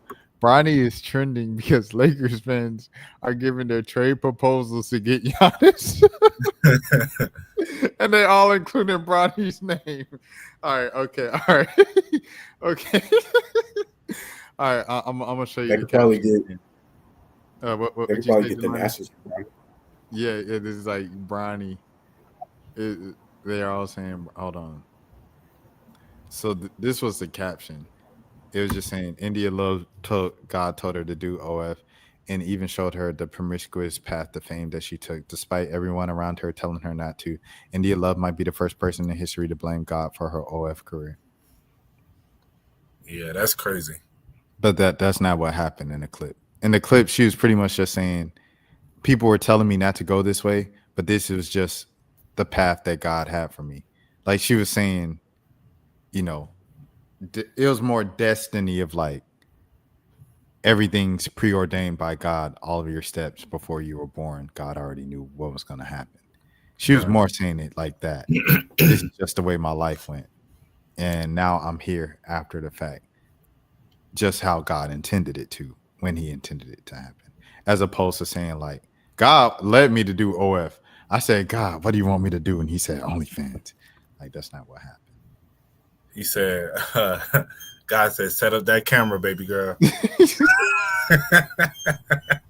I'm not joking on this. I'm not joking on this. I was about to add. I was like, I ain't doing it. But yeah, these Bronny trade proposals, bro. Oh, dang, Giannis got hurt tonight. Oh, Yeah. it's over with. Oh, it's over with, bro. your value down with. Ooh, see, I was about to make another joke. See, I gotta watch my mouth now. They said Zion ain't got no trade market. I heard a report. It was like they gonna take the nearest, the lowest available, quickest deal. I said, "Gosh, Lee." Yeah, because I mean, I thought shoot, I'm gonna say who finna trade for him? I was gonna say I thought they should have traded Zion back in like 2022. Yeah, they held on too long. I mean, Way but too long. you can't blame them. You can't blame them. Like if you seen Zion play, oh yeah, you will understand why they held on to him until 2025. I just feel like it was very apparent early on, like that it wasn't gonna happen in New Orleans. Because I still think he could go to another team and maybe, things are different. But I just feel like early on in his career, within like the first 2 to 3 years, you already knew like it wasn't gonna happen in New Orleans. It's easier said than done, bro. Like I'm not gonna lie to you. I'm not gonna lie to you. It's different, bro. Like I'm giving y'all the you move down here, bro. You see Zion play in person, you will understand why people be like, well, let's just give it one more year. Hey, look. That joker get one of them breakaway steals and he do one of them 360 windmills. Oh, you like, I believe, I get it. And then he come back and he block a shot like a chase down, bring the ball up like a point guard, do a no-look pass to the corner three. Oh, you like, okay, I get it. Yeah. It's different when you see it in person, bro. I'm not gonna lie. It's no glaze. It's just real talk. So I understood why they held on to him for so long. Just is what it is. Because you don't want to be the team. You know how the players like they show a lot of flashes, but they don't quite put it together. Then you trade them and then they put it together. Tyrese Halliburton is a great example of this. Like the last, SGA and Tyrese Halliburton. And Jalen Brunson. Gosh, Lee. All three of them. That's three of the top jokers in the league right now. They all traded, kind of showed flashes that their old team, the new team, them jokers took the leap and the next step. And now they're three of the best players in the league now. Right. Yeah, I hope he could, whatever has to happen in order for him to like, I don't know if it's health or whatever it is in order for him to fully live up to his potential. I hope it could happen though, because when he was, it's been a long time now, but back when he was in college, he was like top of Sports Center every night. Like it was. That's probably the most. I don't think college basketball has gotten that much attention since that year. As far as like a singular player, I can't think of. Not in the men's. Not on the men's. Not in the men's. The women's get, but it's different with the women because you actually get to know them because they got to stay there for 4 years. Yeah, exactly. Like with the because Caitlin and Angel Reese and even you could argue Paige definitely had that type of motion, that Zion type of motion. I don't know if they had the Zion level, but they definitely was popping for sure. Well, Caitlin Clark did, but I can't say Zion was different, bro. Caitlin Clark, I agree with you on that, but Zion was like, you could argue at that moment in time, Zion was like top 5 biggest stars just in sports just for that one Duke season. No, I agree. Yeah, no, he was a big deal, but it's crazy how fast time goes because I feel like he was just drafted yesterday, but this is his 6th or 7th year in the league, I want to say. Yeah, and the craziest part is like Zion played 72 games one season, and the Pelicans won 48 games, and they were in the play-in, and he got hurt in the play-in, and then he didn't play in the playoffs, and they got swept in the playoffs. And he's got real bad like that again. Say that again, Jelani. I didn't mean to cut you off. I was just gonna say he's had real bad injury luck in his career. Yeah, but I don't think anybody would know that he played 72 games one season. And then the Pelicans won 48 games that year. Like I don't think anybody would, because it's just been so much more. He's not playing at all, so the Pelicans are losing most of their games. So it's like that's kind of overtaken that one season that was an exception. No, yeah, I don't think he's played in a playoff game so far. No, he hasn't. He hasn't played a playoff game because the one time they made the playoffs, he got hurt in the play-in. Yeah, that's why. Hopefully, like I said, hopefully, I mean, if it don't happen on New Orleans, hopefully on another team. Because I still I like. It's probably not. Like New Orleans probably about to trade him, try to get a draft pick because New Orleans is trying to get a first round draft pick now. Because it's what do you have to look forward to? You are the worst team in the league. You're 3-19 right now, and you don't have a first round draft pick. You don't even have the draft swap that you had. The draft swap they had was with the Bucks. Giannis just got hurt. If Giannis come back and get traded, they're going to be bad. Their best players are Miles Turner and Kyle Kuzma. PU. They're going to be really bad. You can't even have that draft swap. So now what do you have to look forward to? They have nothing to look forward to. It's nothing but dark, gloom, doom. The only thing you can do is trade Trey Murphy or Zion and hope to get a first-round draft pick in return. DeJounte Murray ain't going to get a first-round draft pick at this point. Shout out to DeJounte Murray. Shout out to DJ. Go DJ to my DJ. He's not going to get a first-round pick right now. So that's just where you are. Almost made a joke that I can't make because I'll be forgetting that you have connections. So I'm not going, you know what I mean? Yeah, no, I didn't even know. I've been kind of, when it comes to the NBA, I'm going to be honest, like the first few months of the season, I keep up with it to an extent, but like I don't get fully invested in the NBA until after the Super Bowl. That's when I'm like really, really like watching every day, keeping up. The first few months of the season, I kind of just like watch from afar. I keep up with like the major storylines and stuff like that. So I didn't even know that they was the worst team in the league right now. And I need to say right there, I need to plug this in. WNBA CBA negotiations, trying to have a longer season so the people so the players have more time to recover. They're talking about the latest proposal was we're gonna start training camp in mid-March. Stop trying to call me stupid, Kathy. Who you think you playing with? Let me tell you something. Obviously, if we want a longer season, this is what we want. The season still start when it starts, and a longer season into the winter. You know why? Because most basketball fans are like Jelani. They ain't really paying attention for real to the NBA into Christmas. At least. Let the season go on until Christmas. Start the season where it start. Have the draft right after March Madness. Start the season at the end of May, Memorial Day weekend. Go all the way to Christmas weekend. It's simple to me. You talking about WNBA? Yeah. And okay. It came off of that from Jelani saying he doesn't pay attention to the NBA until after football. Right. And I said most NBA fans don't pay attention to the NBA until after Christmas. So what's the current time frame for the WNBA season? The current time frame that they do is so it's March Madness, and then the draft happens right after March Madness. So say like a week after the championship game, or like sometimes it happens the same week as the championship game. So championship game will be Sunday, and they'll have the draft on like Tuesday or Wednesday. And then training camp will start the following week. And then they do training camp for like the rest of April. And then May, they kind of get to it. So they go from May until October, NBA preseason. And the finals will be at the end of September. It might bleed over to October. That's it. But don't they have like a – because I know in the NBA, obviously, they have the All-Star break. But like, don't they have like an extended break during the season? Am I tripping? They do for the Olympics. That's it, though. Every 4 years. Oh, okay. That makes sense. Since the season's in the summer.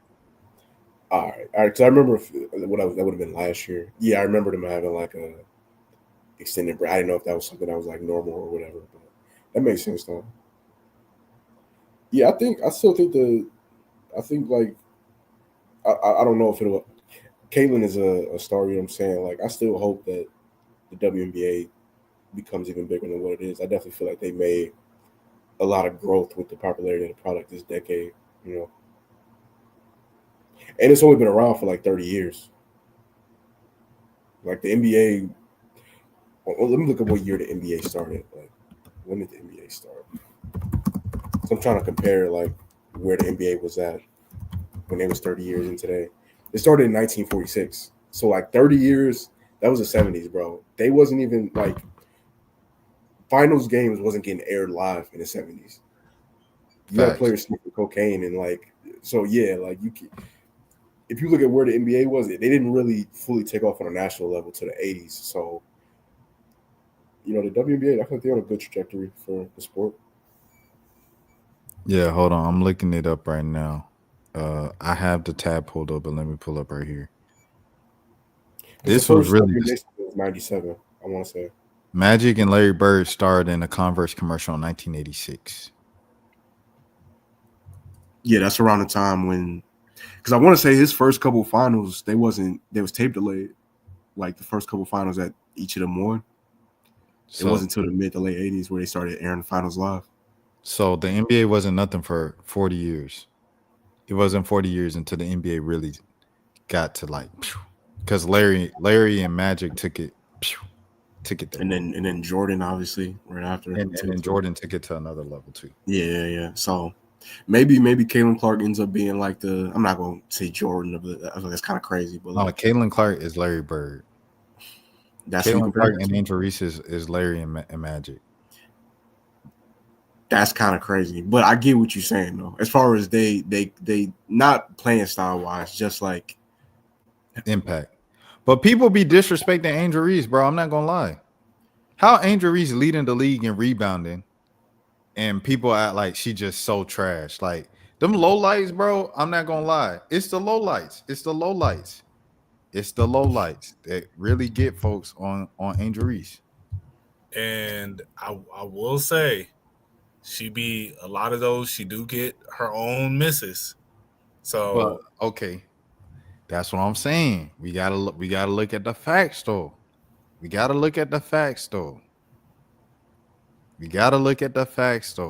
let's look at the facts. Offensive rebounds is up here. Yeah, let's see how many total offensive rebounds she get. Hold on, this right 5 offensive rebounds a game. Four offensive rebounds a game last year. She was averaging 13 rebounds a game. I mean, like she still gets 9 rebounds is not offensive rebounds a game. I mean, I feel you. Like she do get like a lot of defensive rebounds. She does, but she do get a lot of the offensive ones. It's like I will say from what I've seen that she do getting a lot of her own misses. You're looking at low lights. Look at the facts. No, but I mean what's her shooting percentage? So I guess she's 46%, so she's improving. For somebody who plays only in the paint, that's not the best. Her field goal percentage is 46%, yeah. And I mean, like, I don't think she's a bad player, but I mean, like, it do be looking, like I will say this. It doesn't, I think once it starts to really translate to wins, then people will appreciate it more.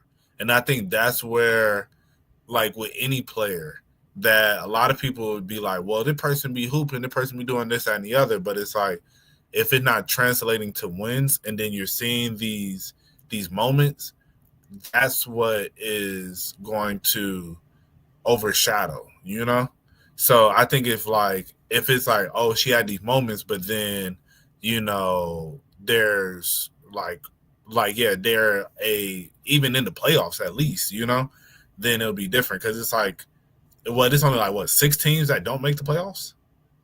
Yeah, like 4. Yeah. Well, 5 now. Yeah. And then next season it's going to be 6. Yeah. So it's like, I say that's the issue. But I mean, like, I think, she's constantly improving, but it do be, some of them low lights do be really crazy though. Like let you keep it a buck. Like, everybody has low lights. All I'm saying is, I think the low lights and everything, the me bounds nickname, it just overshadows everything, and people just write her off as a bad player.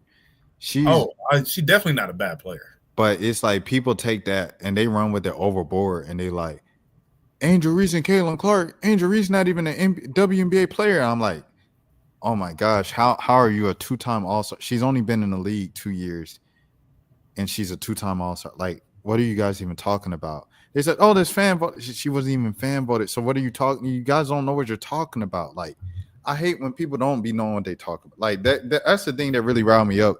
So it's like, if you lead the league in rebounds and she averaged nearly 14, 13 rebounds a game as a rookie. She averaged nearly 13 again as a sophomore. And it'd be one thing if you were averaging 13 rebounds a game and 8, 9, 10 of those rebounds every night are offensive rebounds that you're just getting off your own misses. I'm with you. Yeah, the stat pattern, this and that. That's not what the case is. She's getting more rebounds on the defensive end than the offense. So statistically speaking, that whole thing is not true. And then also, defense is 50% of the game. Caitlin Clark doesn't play a lick of defense. Angel Reese is arguably a top 5 defender in the league, and she doesn't get any credit for it. You know why? Because people don't pay attention to defense. But I'm not just talking about the defense that's like Rudy Gobert in the paint and block the shot because he's tall. I'm talking about her footwork. She can switch on guards and guard the guards around the perimeter and keep up with them around the perimeter and keep up with the guards because she has guard skills and she can bring up the ball and she can run point forward. It's just so many things that Angel Reese can do as a great basketball player. The only thing that she has to improve on is finishing. That's literally it. And I would say she averaged 4 turnovers a game. Because she was running point forward last season. And I think she shouldn't be in that position. I think that's on the coach. Yeah, no, and I'll give you that. I think like the coaching, like I think they like there's a lot of improvement that needs to be done with like Chicago in general. That's why I say like it's because it's not translating to wins, which ain't her fault. Like I think there's a lot of other stuff, but like as I'm looking at like averaging 4 turnovers a game, that's a lot, but it's just like you said, she playing that point forward, and that's not where she should be. Like, and that's why there's so many opportunities for her to have those crazy lowlights, because it's a lot of it's her in transition, and it'd be like, yo, why? Like, and I think a lot of people be looking at it like they don't understand that that coach has her as the point forward. So they'd be like, why is she even in this position and looking all crazy, And I just think, for sure, she should not be doing that. I mean, I feel you. She averaged 5. I mean, Caitlin leads the WNBA in history with turnovers. Like, there's no one in WNBA history that has more turnovers in the season than Caitlin Clark. She only been in the league 2 years. But as I said, she wins. What has she won?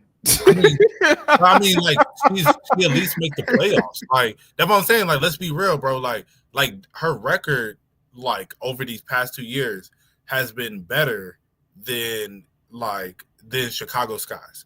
Like the Fever, but I think the Fever has an overall better team. I was about to say the Fever almost made the finals without her. Yeah, but that's why like you keep like I'm saying like they until it translates to wins, which isn't her fault, they're going to see like the average fan or the somewhat casual fan who. But here we go, Mo. I'm gonna pick you up on that, right? Where did most average fans start off? I guess at Indiana, like no, or Iowa. You know where they started. You know where they started. Where? Oh, when that was the game everybody started. So if the first game you seen of these jokers is Angel Reese winning a national championship, you know she a winner. I mean, you don't know she a winner. Like you'll say like, all right, she had that moment, but that's what I'm saying. It's like in recent history, the last 3 years of her like basketball career has not fully translated the way it needs to. Like, they made Final Four that last season, right? They lost in the Elite Eight to Iowa.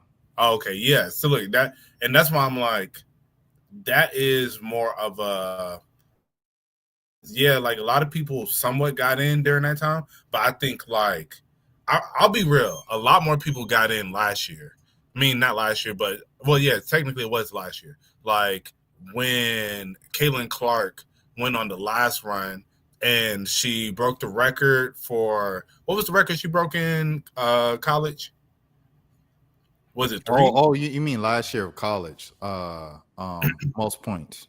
Yeah. So when she broke that record, I feel like people started to get somewhat interested with the ring and all that stuff, but then a lot more people really got interested when Caitlin Clark coming down and shooting logo threes because it was very Steph-like. So that's where a lot more people of the casual fan got into it. They wasn't looking at like, oh, LSU, like, you know, like Angel Reese down doing the ground and pound and all this different stuff. Like, Angel Reese was doing that against Caitlin, and people were watching because Caitlin was already doing the.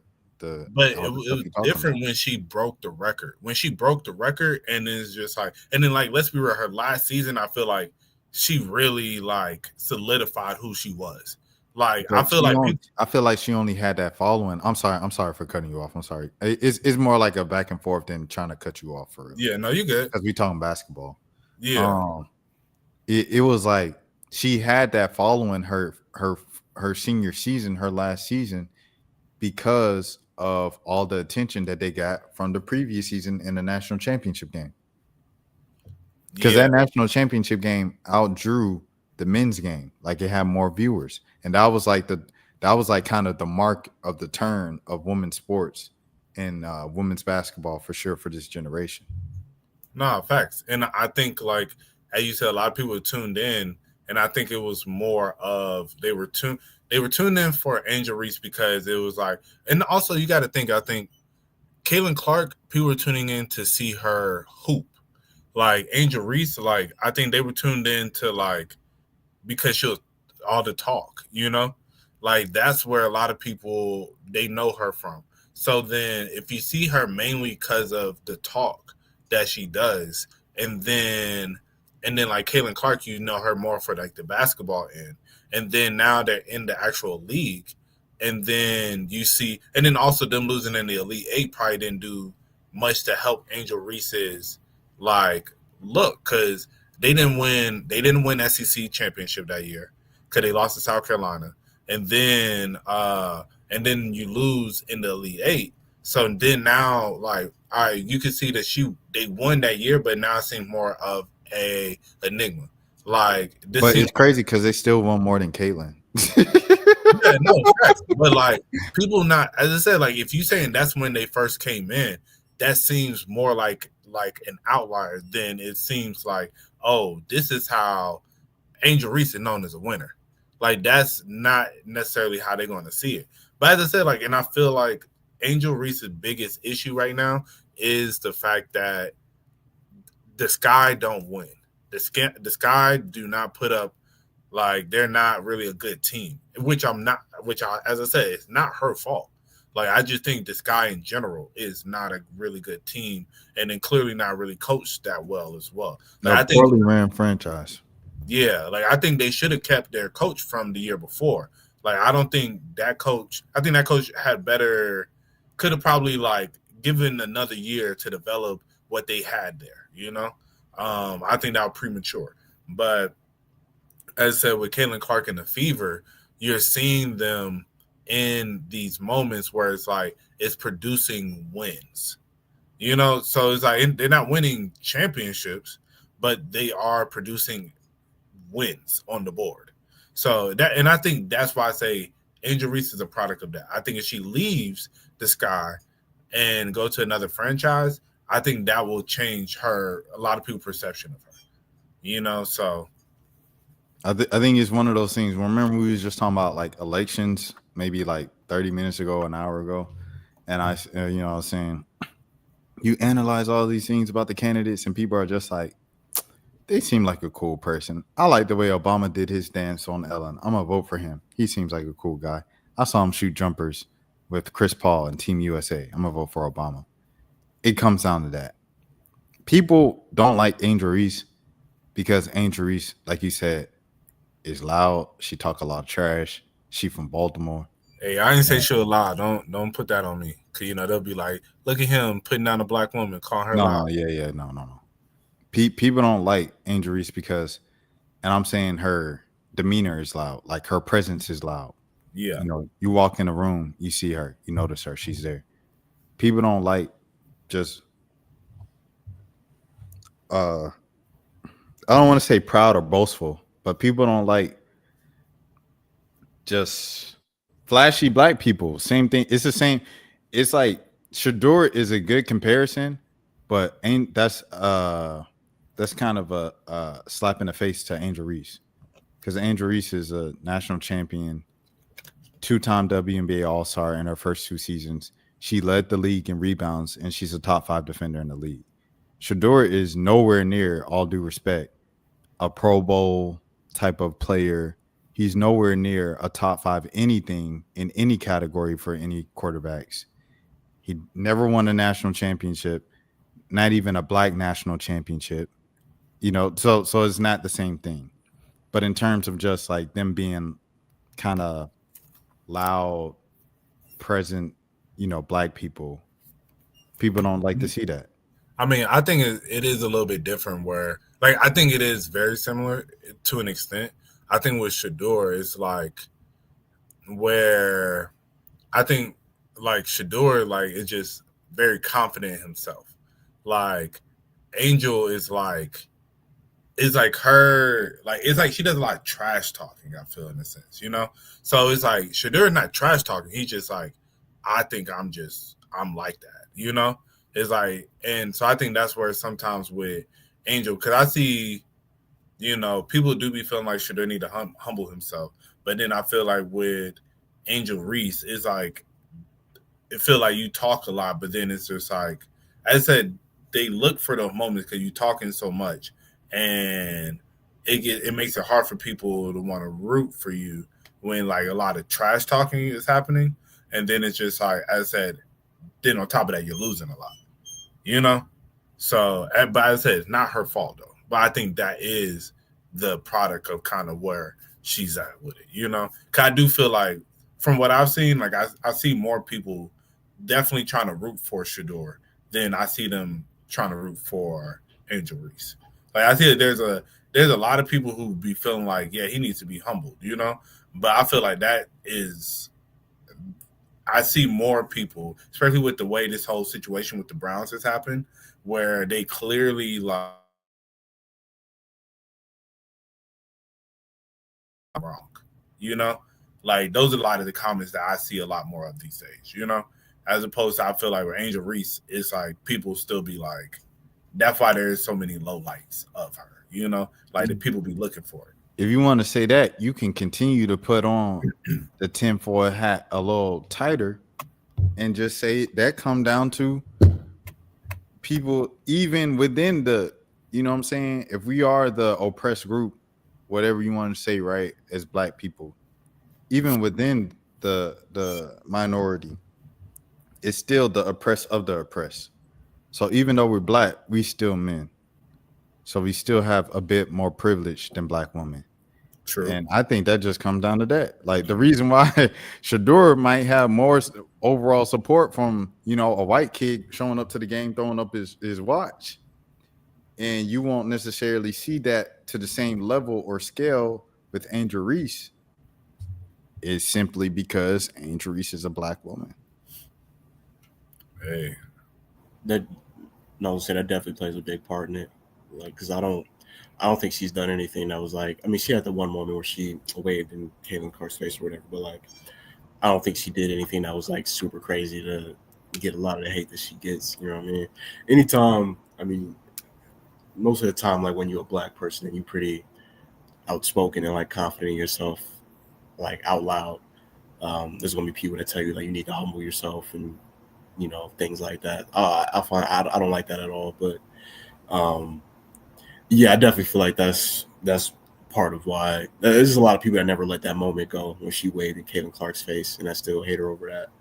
But playing wise, I mean, just as her playing style, like she's not like a Shaq or like somebody like that where offense is like a big part of their game. as far as how she plays. But like I think of a player like a Ben Wallace. Like I don't think Ben Wallace ever averaged over 10 points a game in a season or whatever. But he's a Hall of Famer that won a championship, went to 2 finals. You know what I'm saying? So like just off defense and rebounds. So that's probably just gonna be her game for her career. It's just defense and rebounds. She's never gonna average no crazy amount of points. She's never gonna have a great shooting percentage or anything like that. But if she ends up on the right team where she could just play her role, or even if the sky gets better and she could just play her role of just rebounding and defense, I think she could have a great career.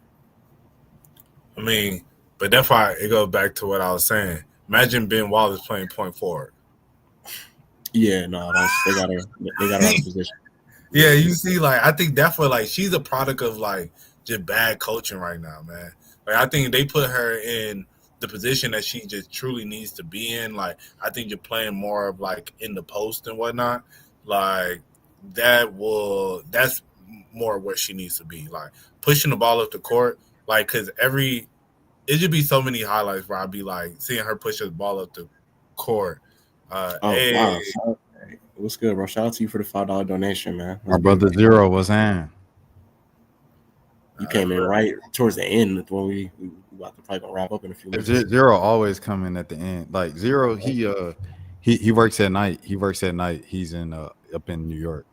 But I ain't seen Zero in a couple weeks. That's probably why he sent the 5. So I appreciate the 5, Zero. Like they say, I'm probably gonna have to split this one since it's on 1 a.m. keep your 5, bro. Keep your 5. Split the 5 3 ways for Christmas. Merry Christmas to the boys. Right. but yeah, $1.50 each. You know, we have 50 cents left over. Yo, so real quick, I know we spoke about it while we was there. So Jelani, you trying to go there for Mardi Gras? I am. Yeah. I'll know for sure. Probably like mid-January for sure. But I definitely am trying to go. For sure. No, I want to get back.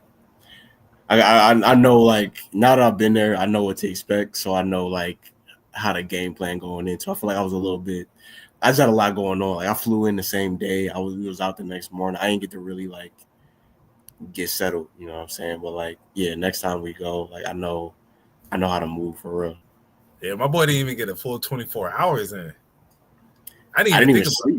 You experienced a lot, though. I'm not gonna lie. You experienced a lot, Jelani. Oh no, it was dope as far as that one day. Like I definitely, I feel like I got to see like a good amount for that one day. You know what I'm saying? But like, no, next time I definitely, I'm definitely gonna be more outside. The crazy part is y'all missed the local stuff. Because it'd be local stuff that be happening that I don't be up on until after the fact. It was like a Uptown Sunday type thing going on, like in the 9th Ward, where it's like the whole street was filled with people and they had the first line, second line, everything like that going on over there. Oh, dang. So I guess that's where all the locals were, where, you know, all the the visitors was on Bourbon. Right. But see, if we go back from Mardi Gras, they probably gonna have something like that going on again. Oh no, 100%. It's gonna be everywhere. Yeah, exactly. So because that's literally like dominated by the locals. Because it's at I know it's like the week after the Super Bowl or like 2 weeks after the Super Bowl, something like that. Yeah, around that time. Yeah, it'll be the week of I think February. Well, the weekend would be like February 20th, so that'll be that Friday. Only reason I know that because I remember as a Falcons fan, I remember when the Saints won the Super Bowl. And then they had the Mardi Gras right after that, and I wasn't happy. Locals don't get into it. Yeah, no, that's a fact. We ain't see too many people from New Orleans. We seen like a couple people that was from. You could tell they was from New Orleans, but a lot of the times it wasn't. It was mostly like we said, we was there for a Falcons game. We seen more Falcons fans down there than Saints fans. Yeah. Playing also ATL is crazy. Nah, for real, bro. Welcome to Atlanta was the wildest, bro. Cause that's all. I'm so ATL like a more like, you know, this year kind of like, you know, hit. But welcome to Atlanta, like, come on, bro. Like, bro, they was playing like Dun by Shawty Low. Like they played Beef It Up. Yeah. No, Beef It Up was mad local. That was mad local. Yeah, like That's how I know. I was like, oh, this DJ got to be really from Atlanta to either that or you very familiar with Atlanta culture for you to play that. Yeah, they had the East Side chant going on. I was like, bruh. If the Oh, Falcons yeah. were Hey, live, Zero, we dead for that this year, my boy. Yes, unfortunately, I don't know if it. I think 28-3 might. I don't even want to bring that up, but that might end up being the. I mean, I hope they do eventually, but that might have been the closest that we'll ever get, unfortunately. Right. So look, Jelani, you're supposed to have my back with Eric, bro. This man Jelani, like, yeah, bro, we are in bad position. Oh, that was a talk on the way back. Oh no. No, it's because, bro, y'all was going back and forth so often. I just had to play. I just had to play the middle, bro, because it was getting extended. It was like the whole walk home. Right. But so look, if you would have held me down, bro, it got shut down quicker. But then it's like you over here, like, I mean, yeah, it is kind of like, so then you giving him more ammunition. So then he like, yeah, I was like, nah, I ain't finna let it go, bro. I mean, we are both ass though, if we're being honest. Like Saints and Falcons, we just. But I'd rather be the Falcons right now than the Saints. I'm not gonna lie. We would rather be the Falcons. We don't even have a first round pick next year. We just asked for the sake of being ass. Like, yeah, but it's like, okay, the Saints. Here's the thing, because it's like the Falcons, right? The Falcons, they built up through getting talent position players, which is sexy, but it's like now the team is kind of trash because you don't have like a base. You don't have a solid base. A couple guys get hurt on the offensive line, whole team is down the drain because you spent your first round picks instead of offensive linemen and defensive linemen in the trenches. You spent it on a tight end, a running back, a wide receiver, and then a quarterback when you already had a quarterback, and the quarterback wasn't. You go down the line. So it was like, since you all did that, that's just what happened. But Zero said not as bad as my Giants, 100%. I'd much rather be the Falcons than the Giants. However, the Giants, like, to all my Giants fans, because I have another Giants friend, and that joke will be complaining all the time. He's like, nobody's had it as bad as us the last decade. And I'm just like, bro, you've seen 2 championships in your lifetime, bro. You've seen 2. I will say this, though. If you're a Giants fan under the age of like 25, I can see why you would say that. Zero not under the age of 25. Zero. So if you're over 25, you've seen him win 2 championships. But if you're a Giants fan under, I don't even know if I'll say under 25. I don't know what the exact age would be, but if you wasn't of a certain age in 2007, then you might not have seen that. You know what I'm saying? But yeah, like they've been. Oh, go ahead. As they have been pretty, they've been pretty cursed this last decade though. Ever since they took that picture with Trey Songz. Nah, facts. I think with like the Falcons, like I get that you say we don't have a first round pick, but I'm like the draft, like this isn't like the NBA. Like the NBA, if you don't have your first round pick, it's like dang, you know, like you now like the Pelicans. The Pelicans are in bad position. You know, just like let's keep it above. But like with us not having a first round pick, we still have our second, third, fourth, sixth, and seventh. You know, and you get really good quality players in the second, third, fourth, you know, fifth rounds. Like you get good quality players all throughout the draft. Like I'll say it's just if we only had like the 6th and 7th pick, then I'll be like, okay, we got some problems, you know. But I think like, you know, you got I think with us having second, third, and fourth, like we can still find pieces to fill in where we're still gonna be able to improve. And I think our biggest issue right now is just like I think coaching and then consistent quarterback play. You know, because I'm like, we have so many pieces, and I think with those, we need to just draft like, as you said, though, like the base. Like this next draft need to be just a bunch of base players so that we can like help the rest of the team out more.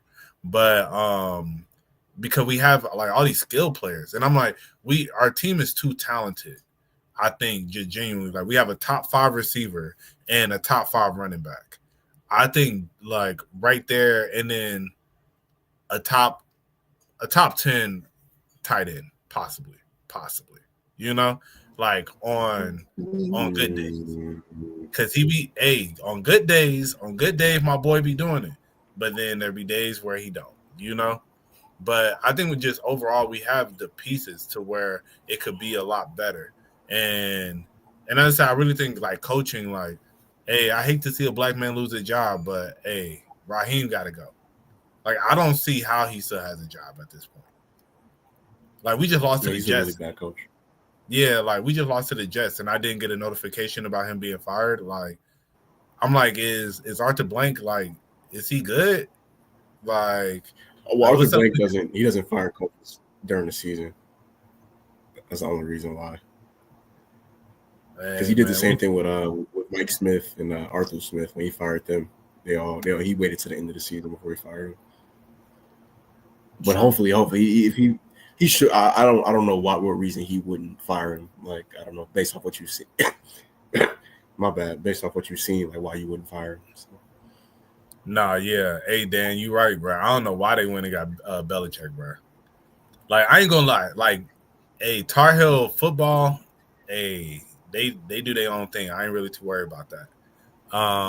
He said I was a Falcons fan back when they had Jamal Anderson as a running back. Dirty Right. Bird era, like 98, 99, around that time. Yeah, I was a little. I'm too young. I was alive, but I was too young to like remember that era of the Falcons. My earliest memory is Michael Vick. Yeah. Yeah, that era, like early 2000s era Falcons. Yeah, zero like 39. You ain't have to put that man age out there. That's crazy. Yeah. I was like trying to give y'all the context of who Zero was, but then like I was like, yeah. No, when he said he's seen the Giants in 4 Super Bowls, I did the math because it would have been 1990, 2000, 2007, 2011. So I was like, oh, okay, he's OG, but you just put the man.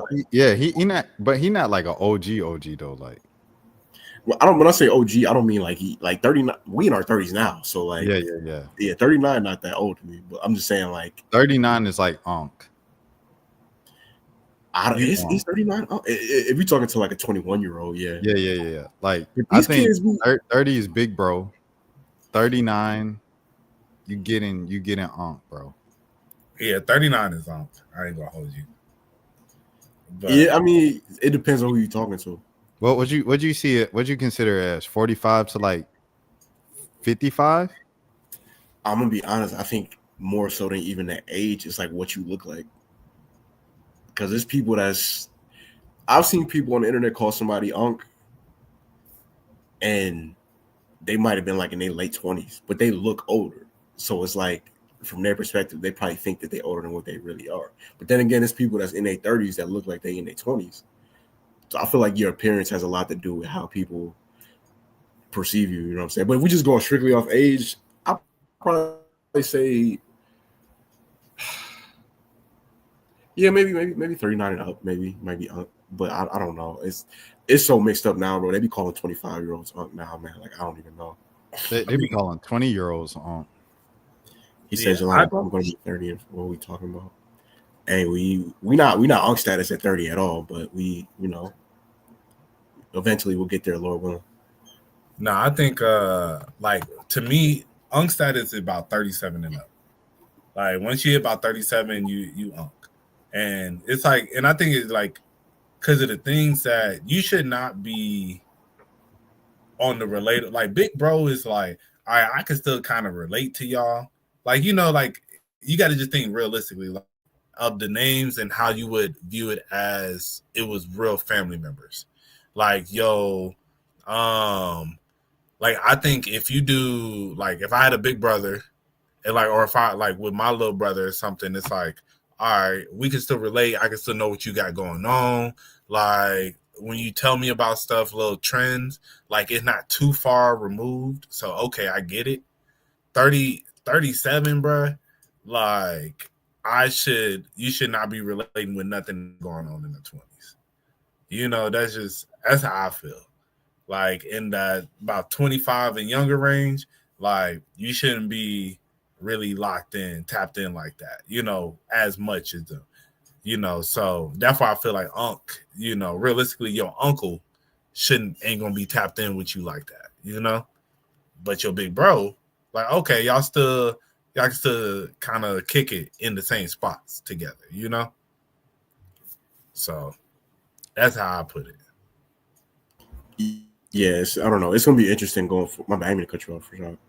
I was gonna say it's gonna be interesting going forward because like the generations, I feel like with each generation, like the older generation, they get younger, quote unquote, like as far as how they dress and how they like you see people in their 40s dressing like people in their 20s. And I don't even think it's them trying to be young. It's just they come from that era of like they grew up in hip hop, so they're gonna keep dressing a certain type of way. They're gonna be wearing Jordans and stuff like that. Even Jay-Z, like Jay-Z's a billionaire. Jay-Z still dresses like Jay-Z be wearing sweatsuits and like you know what I'm saying, stuff like that. You know what I mean? So he still dresses relatively young. So it's gonna be interesting going forward. Is it that man Jay-Z turned what he turned? 35, 40, and he was like, everybody wear button ups. No, he really did that. He really did that. He's like, really put was the like jerseys up. It's time to wear button ups. I said, Jay-Z, you turning 30. I ain't turning 35. Told me But to put it the worked, though. jersey up. Yeah. Jerseys did get out of style as soon as he dropped killed that off song. throwback jerseys. For sure. And he killed auto-tune.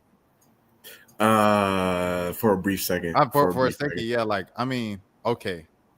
I don't want to name drop, but T-Pain career kind of ended after that song, bro. I mean, like his first run, because T-Pain he's had a second run, when he came back in about the mid 2010s, and now he's a big Twitch streamer.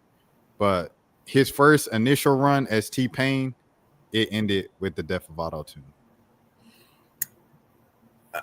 Only reason I'm not gonna say that is because All I Do Is Win came out that next summer. Death of Auto-Tune came out that fall of 2009. I want to say, yeah, it did. You do that. Well, that low key was his last. I get what you're saying. It took a step back for like a few months around it, but I also feel like when Jay-Z made that song, he was more so talking about Ron Browse than T-Pain, because Ron Browse was from New York and he was doing the whole. Ron Browse version of auto-tune was way more egregious than what T-Pain was doing. Like T-Pain could actually sing to a certain extent. Like Ron Browse was just straight up like, if you go back and listen to Pop Champagne or Jumping Out the Window, it's kind of crazy what he was doing with his voice. I'm jumping out the window with this one. It's classic hip hop right there. That was my song. Oh, A-Rap money too. Can't forget about that. Yeah, Yeah, the only money we respected Maurice, you feel me? Not exactly. More money. See, you didn't have to do that. You didn't have to do that.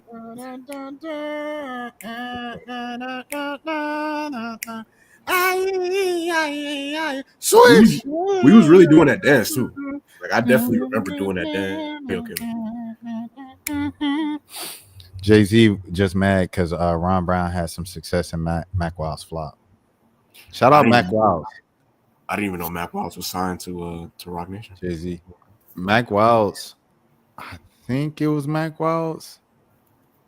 I met him one time. I ran into him one time.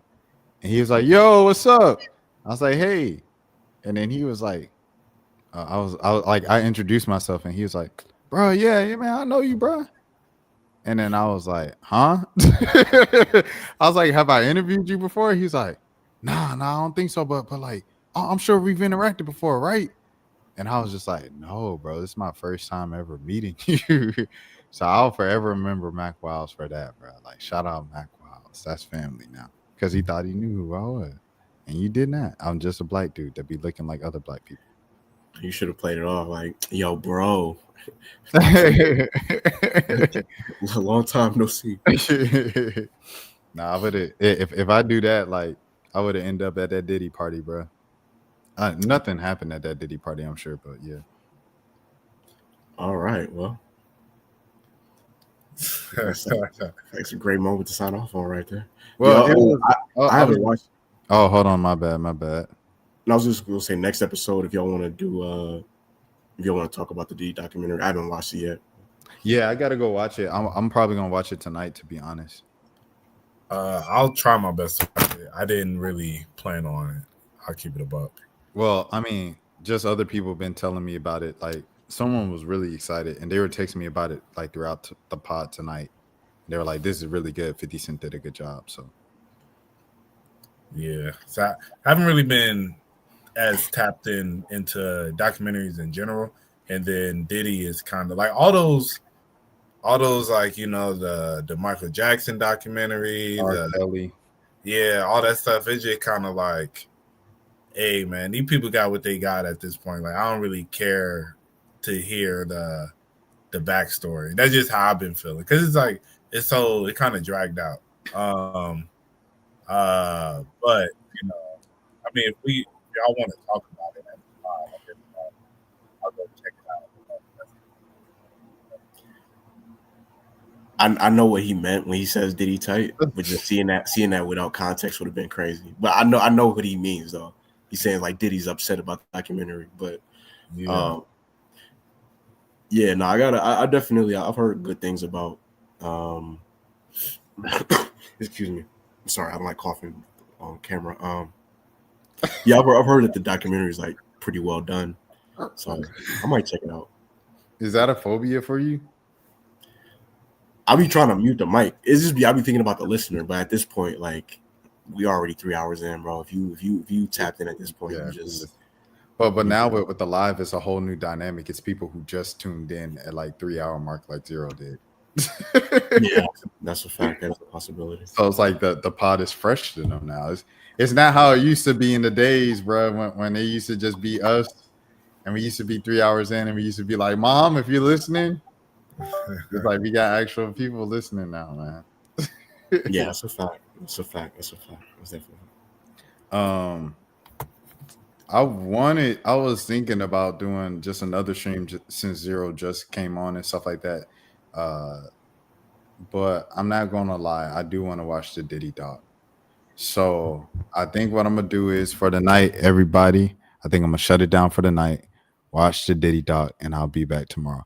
But Zero, I ain't seen Zero in so long, bro. It has had to have been like 2-3 weeks. So Zero, we will reconvene whenever you back on chat. SSB too. SSB has been about a month. He said, "Don't worry about me." He said, "Go live your life, brother. I got you, Zero. I'm gonna do just that." But yeah, we will reconvene at any point. Fellas. The Diddy doc. Oh no, go ahead, Mo.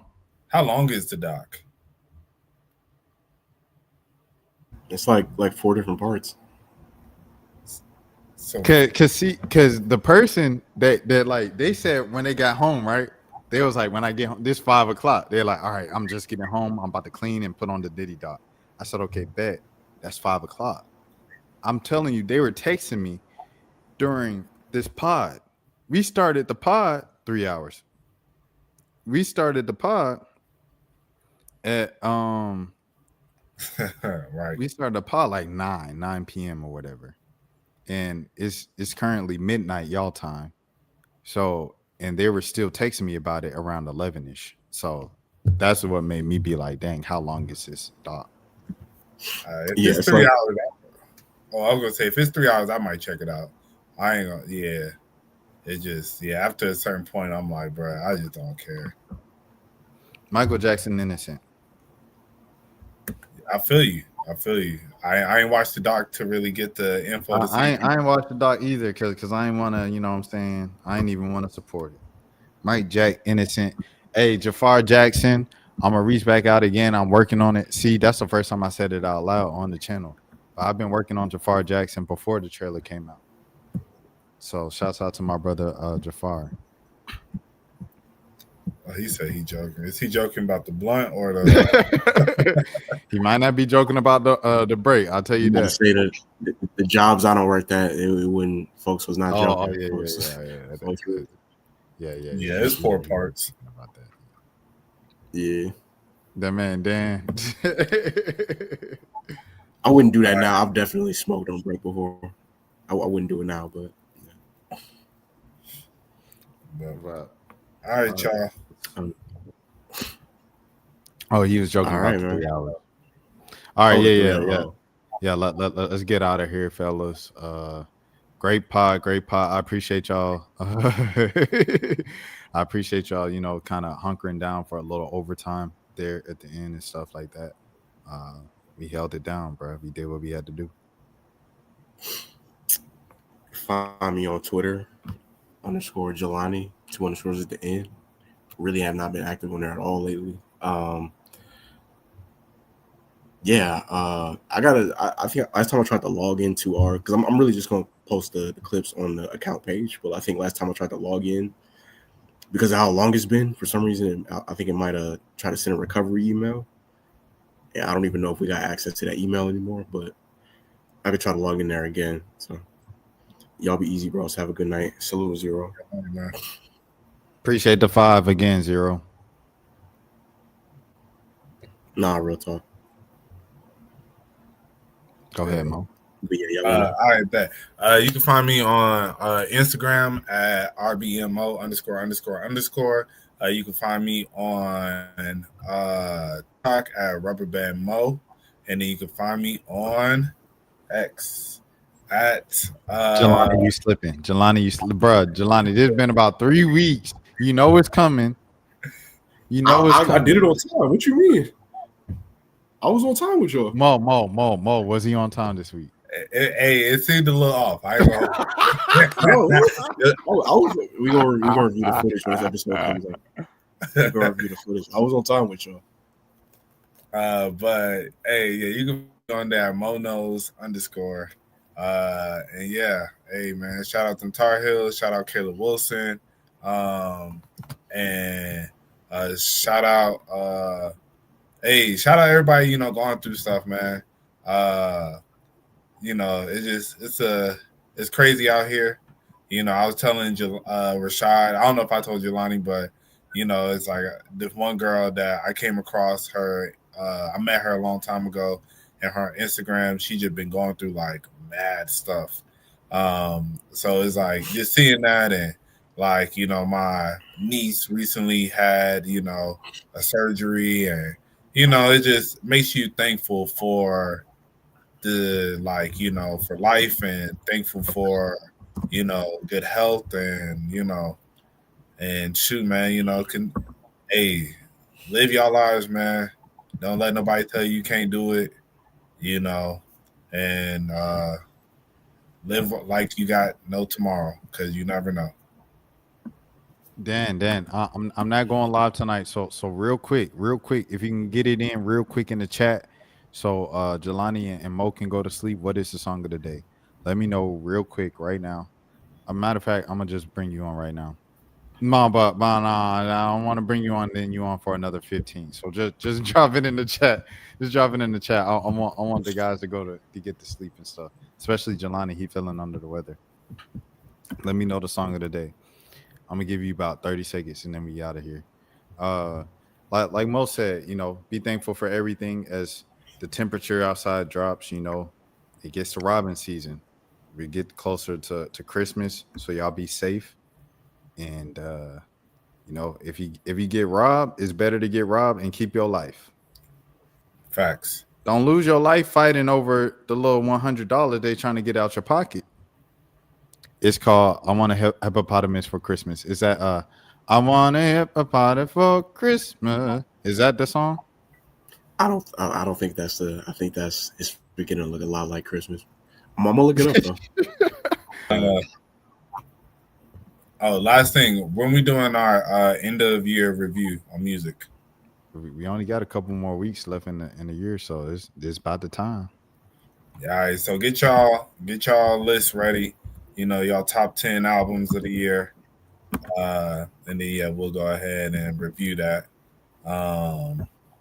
Yeah, but I got my Spotify rap. Oh, it's a real song too. Yeah, no, it's a real song. I got my Spotify wrap up this week. Today. Yeah. Oh no, okay, all right. So you just go play it in the middle of that. Well, I was pulling it up, and then like the audio was shared, so he was talking, and it just didn't line up the best. But let me see. I was just gonna say, yeah, like I got my wrap up, and it was funny. Like I kind of this year, like for years prior, like, you know, I'm a Drake fan, but I always kind of like stay away from listening to his music as much. Just because it's like I be feeling like, man, you know, Like everybody think of me as a Drake fan, so I don't want to just always, that be the like, oh, you always love listening to music and stuff, So it'll be a lot of times where I would want to, but then I'll be like, I ain't gonna really play it. But yeah, this year I kind of was like, you know what? If I feel like listen to some Drake, I'm finna listen to it. I don't care. And yeah, my Spotify wrap up definitely reflect that. I'm gonna show y'all my SoundCloud. My SoundCloud is only accurate because I really only used SoundCloud for the first half of the year this year, and then the second half I used YouTube Music. So I got to see what the YouTube recap says.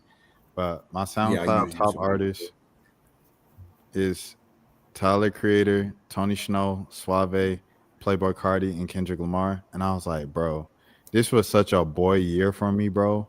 It was nothing but boys, nothing but masculine energy.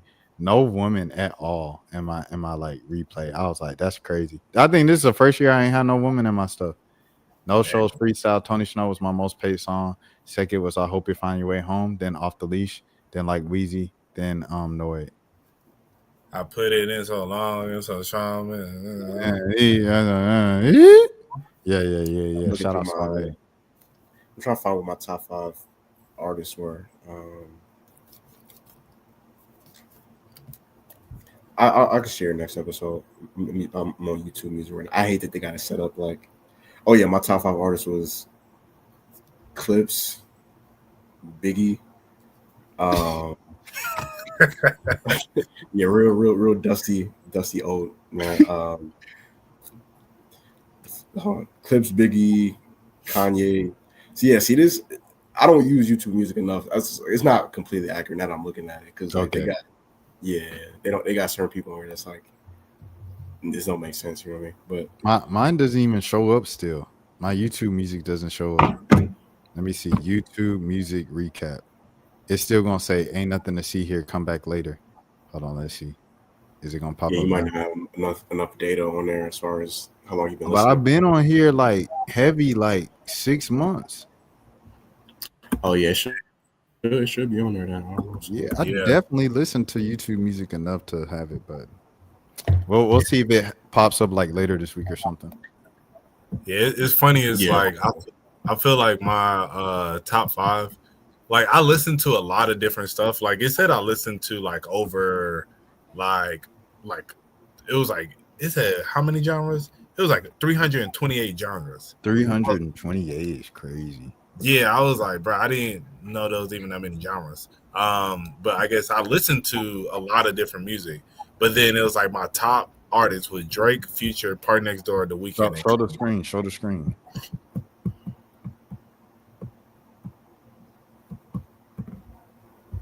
All right. Oh, I forgot you got the green screen, so don't. All right, never mind. You don't got to show the screen. Just say it. Yeah. So Drake, Future, Party, The Weeknd, and Kanye. Okay. And then like, yeah, it was just like even like the top songs. I was like, dang. Because it's like 4 of them was from Some Sexy Songs for You, and I was like, bro, I was not listening to that album that crazy. But it was like looking at the numbers, it was like it wasn't like a dummy high amount, but it was just like, especially I guess when it came out, I was like listening to it more, and then that just took enough. That was enough for it to kind of go over the top. But yeah, I was just like, I thought it was gonna be something completely different. I was like, I've been listening to a lot of that Lil Reezy, Mariah the Scientist, a bunch of different stuff. But then it was like, but I think every morning I have a like a morning playlist. So as I'm getting ready every morning, I play that same playlist, and so it's like, yeah, that just ended up kind of taking over, None of us, out of all 3 of us, had one female artist in our top 5, bro. Yeah. Like, I'm hoping it's different for YouTube Music. I don't know if there was a woman that I listened to a lot this year. Like last year, it was obviously Layla. Like it wasn't even close. Like Layla was like the most played. And I was listening to a lot of Caribou last year. So maybe Anicia might be up there because I listened to Grady Baby a lot for like a month or 2.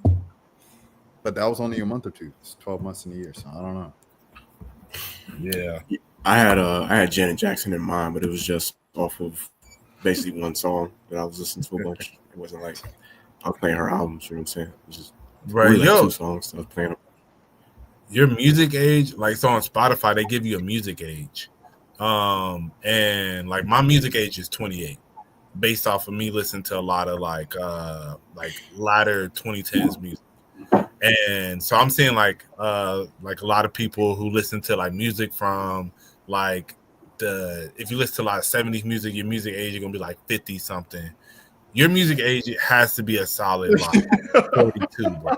Oh, Like, I wouldn't be shocked. Yeah, I don't. I low key I should go back to using Spotify a little bit more, but yeah, no, it probably would be like 40, somewhere between like that 40 to 45 range, somewhere. So y'all think I will have the youngest one out of all of us? Definitely, yeah, most likely. Just because you listen to more new music than both of us. Yeah, but I had that Cardi up in there. Like Cardi was like the heaviest thing. It's funny how Cardi's is affiliated with like young people, and he's like our age. Like, how does he get away with that? I don't know, because they just don't like anything good. I think he probably. Oh no, I had a bad joke for that one. Let me play 5 seconds of this. Yeah. All right, 52. I gotta stop at 57.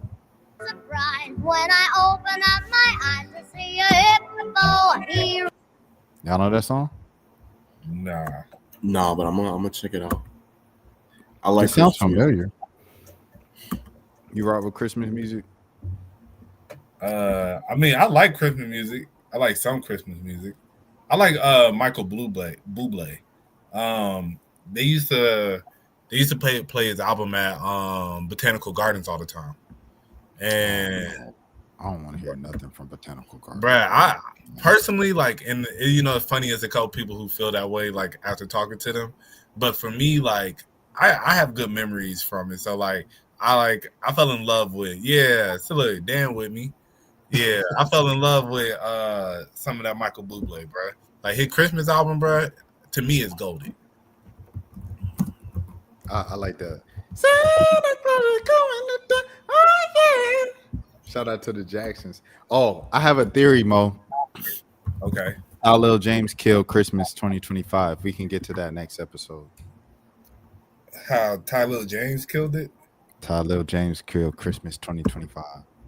Okay. But yeah. All right. We appreciate all y'all, man. You know what I'm saying? Watching the pod, listening to the pod on all streaming platforms. We appreciate the increase in support. Make sure you subscribe to 1 a.m. on YouTube. We have 6 subscribers right now. Make sure you subscribe to make it at least 7. We're trying to get to 10 by the end of the year. We're rocking around the Christmas tree. And then it says tonight. Yeah, I know that one right there. I know that one. Nah, that is a good one too. Yeah, it's a they classic. used to play that at Botanical. Yeah. Hold on. I'm pulling it up. This the page. Make sure you subscribe to the page. We have 6 subscribers right now. We're trying to get 10 by 2026. So if you're down with the movement, if you rock with anything that we said tonight and was entertained by it, make sure you subscribe. Stop over there. Just look it up. 1 a.m. podcast. And it's the one that looks like that on a page. And get us to 10 subscribers by the end of 2025. But yeah, what are you about to say, Mo? Oh, I was just saying that that was one of the songs they played at Botanical too. I can't stand on a Botanical song, bro. I ain't gonna lie. It was just too much. It was too. It just remind me of like working out there in the cold. I'm cool off it. So I was in the cold at times, but then like a lot of times I was inside the shack, you know? Yeah. So like for me, it's like, yeah, like I think like when I think of Botanical Christmas time, bro, and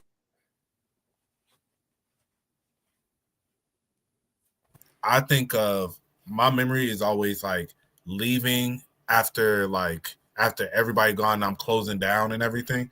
And then the music is playing and then you just see like the empty park with the lights and like, you know, the big orbs in the middle of like the field, like the little in front of the what is that thing called? The atrium area? I know what you're talking about.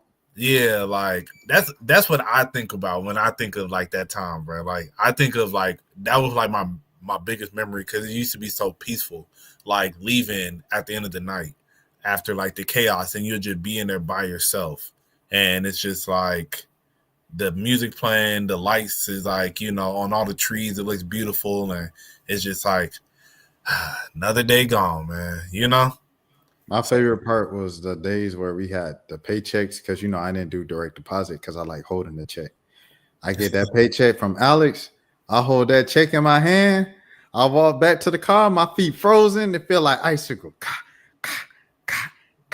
And I got that $300 in my boy, man. I had $300 in my hand one paycheck. Boy, I thought I was doing something.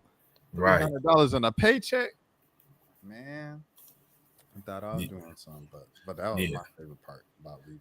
But I think it's like different for me because it's like me being there through all the different iterations. Mm-hmm. It's like I don't really think about working out like the outside part as much, Mm-hmm. like because most of the times, like especially like after like that was really them having us like really work outside like that. I feel like that was like a year or like 2, if that, like or. I don't know, because how many years were you there? It feels like about 2 or 3. Yeah. My sophomore year, junior year, maybe senior year, so maybe 3.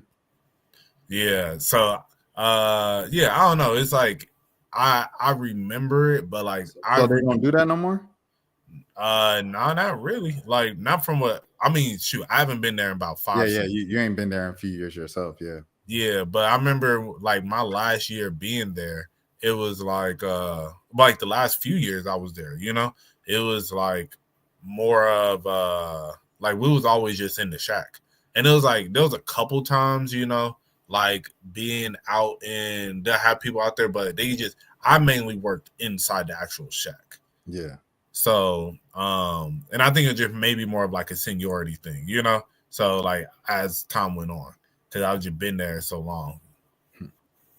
But that's cute. I'm gonna have to tap in one day, see y'all sing together. Yeah, at the end of the street, we don't sing together. But let me clarify this as well. Like, it's at the end of the streams. I ask Dan what the song of the day is, and then he'll sing the song, or if he say I forgot the words, I might sing the song if I know the song, and that's that. I mean, it's all good if y'all singing along, bro. I'm gonna just tap in if you come. All right, man. But all right, let's get out of here. Yeah. Like we stayed an extra 30 minutes. We gave y'all an extra 30 minutes. I hope y'all appreciate it. I'm not streaming tonight. This counts as a stream for tonight. I'll see you tomorrow. All right. Oh, all right, Dan. All right, come on, bro. come on, Dan. All right, man. Y'all be easy, man. All right. All right. We'll see y'all next week. Peace. 1 a.m. We out. Hey. Now, throw your motherfucking hands. Get 'em high.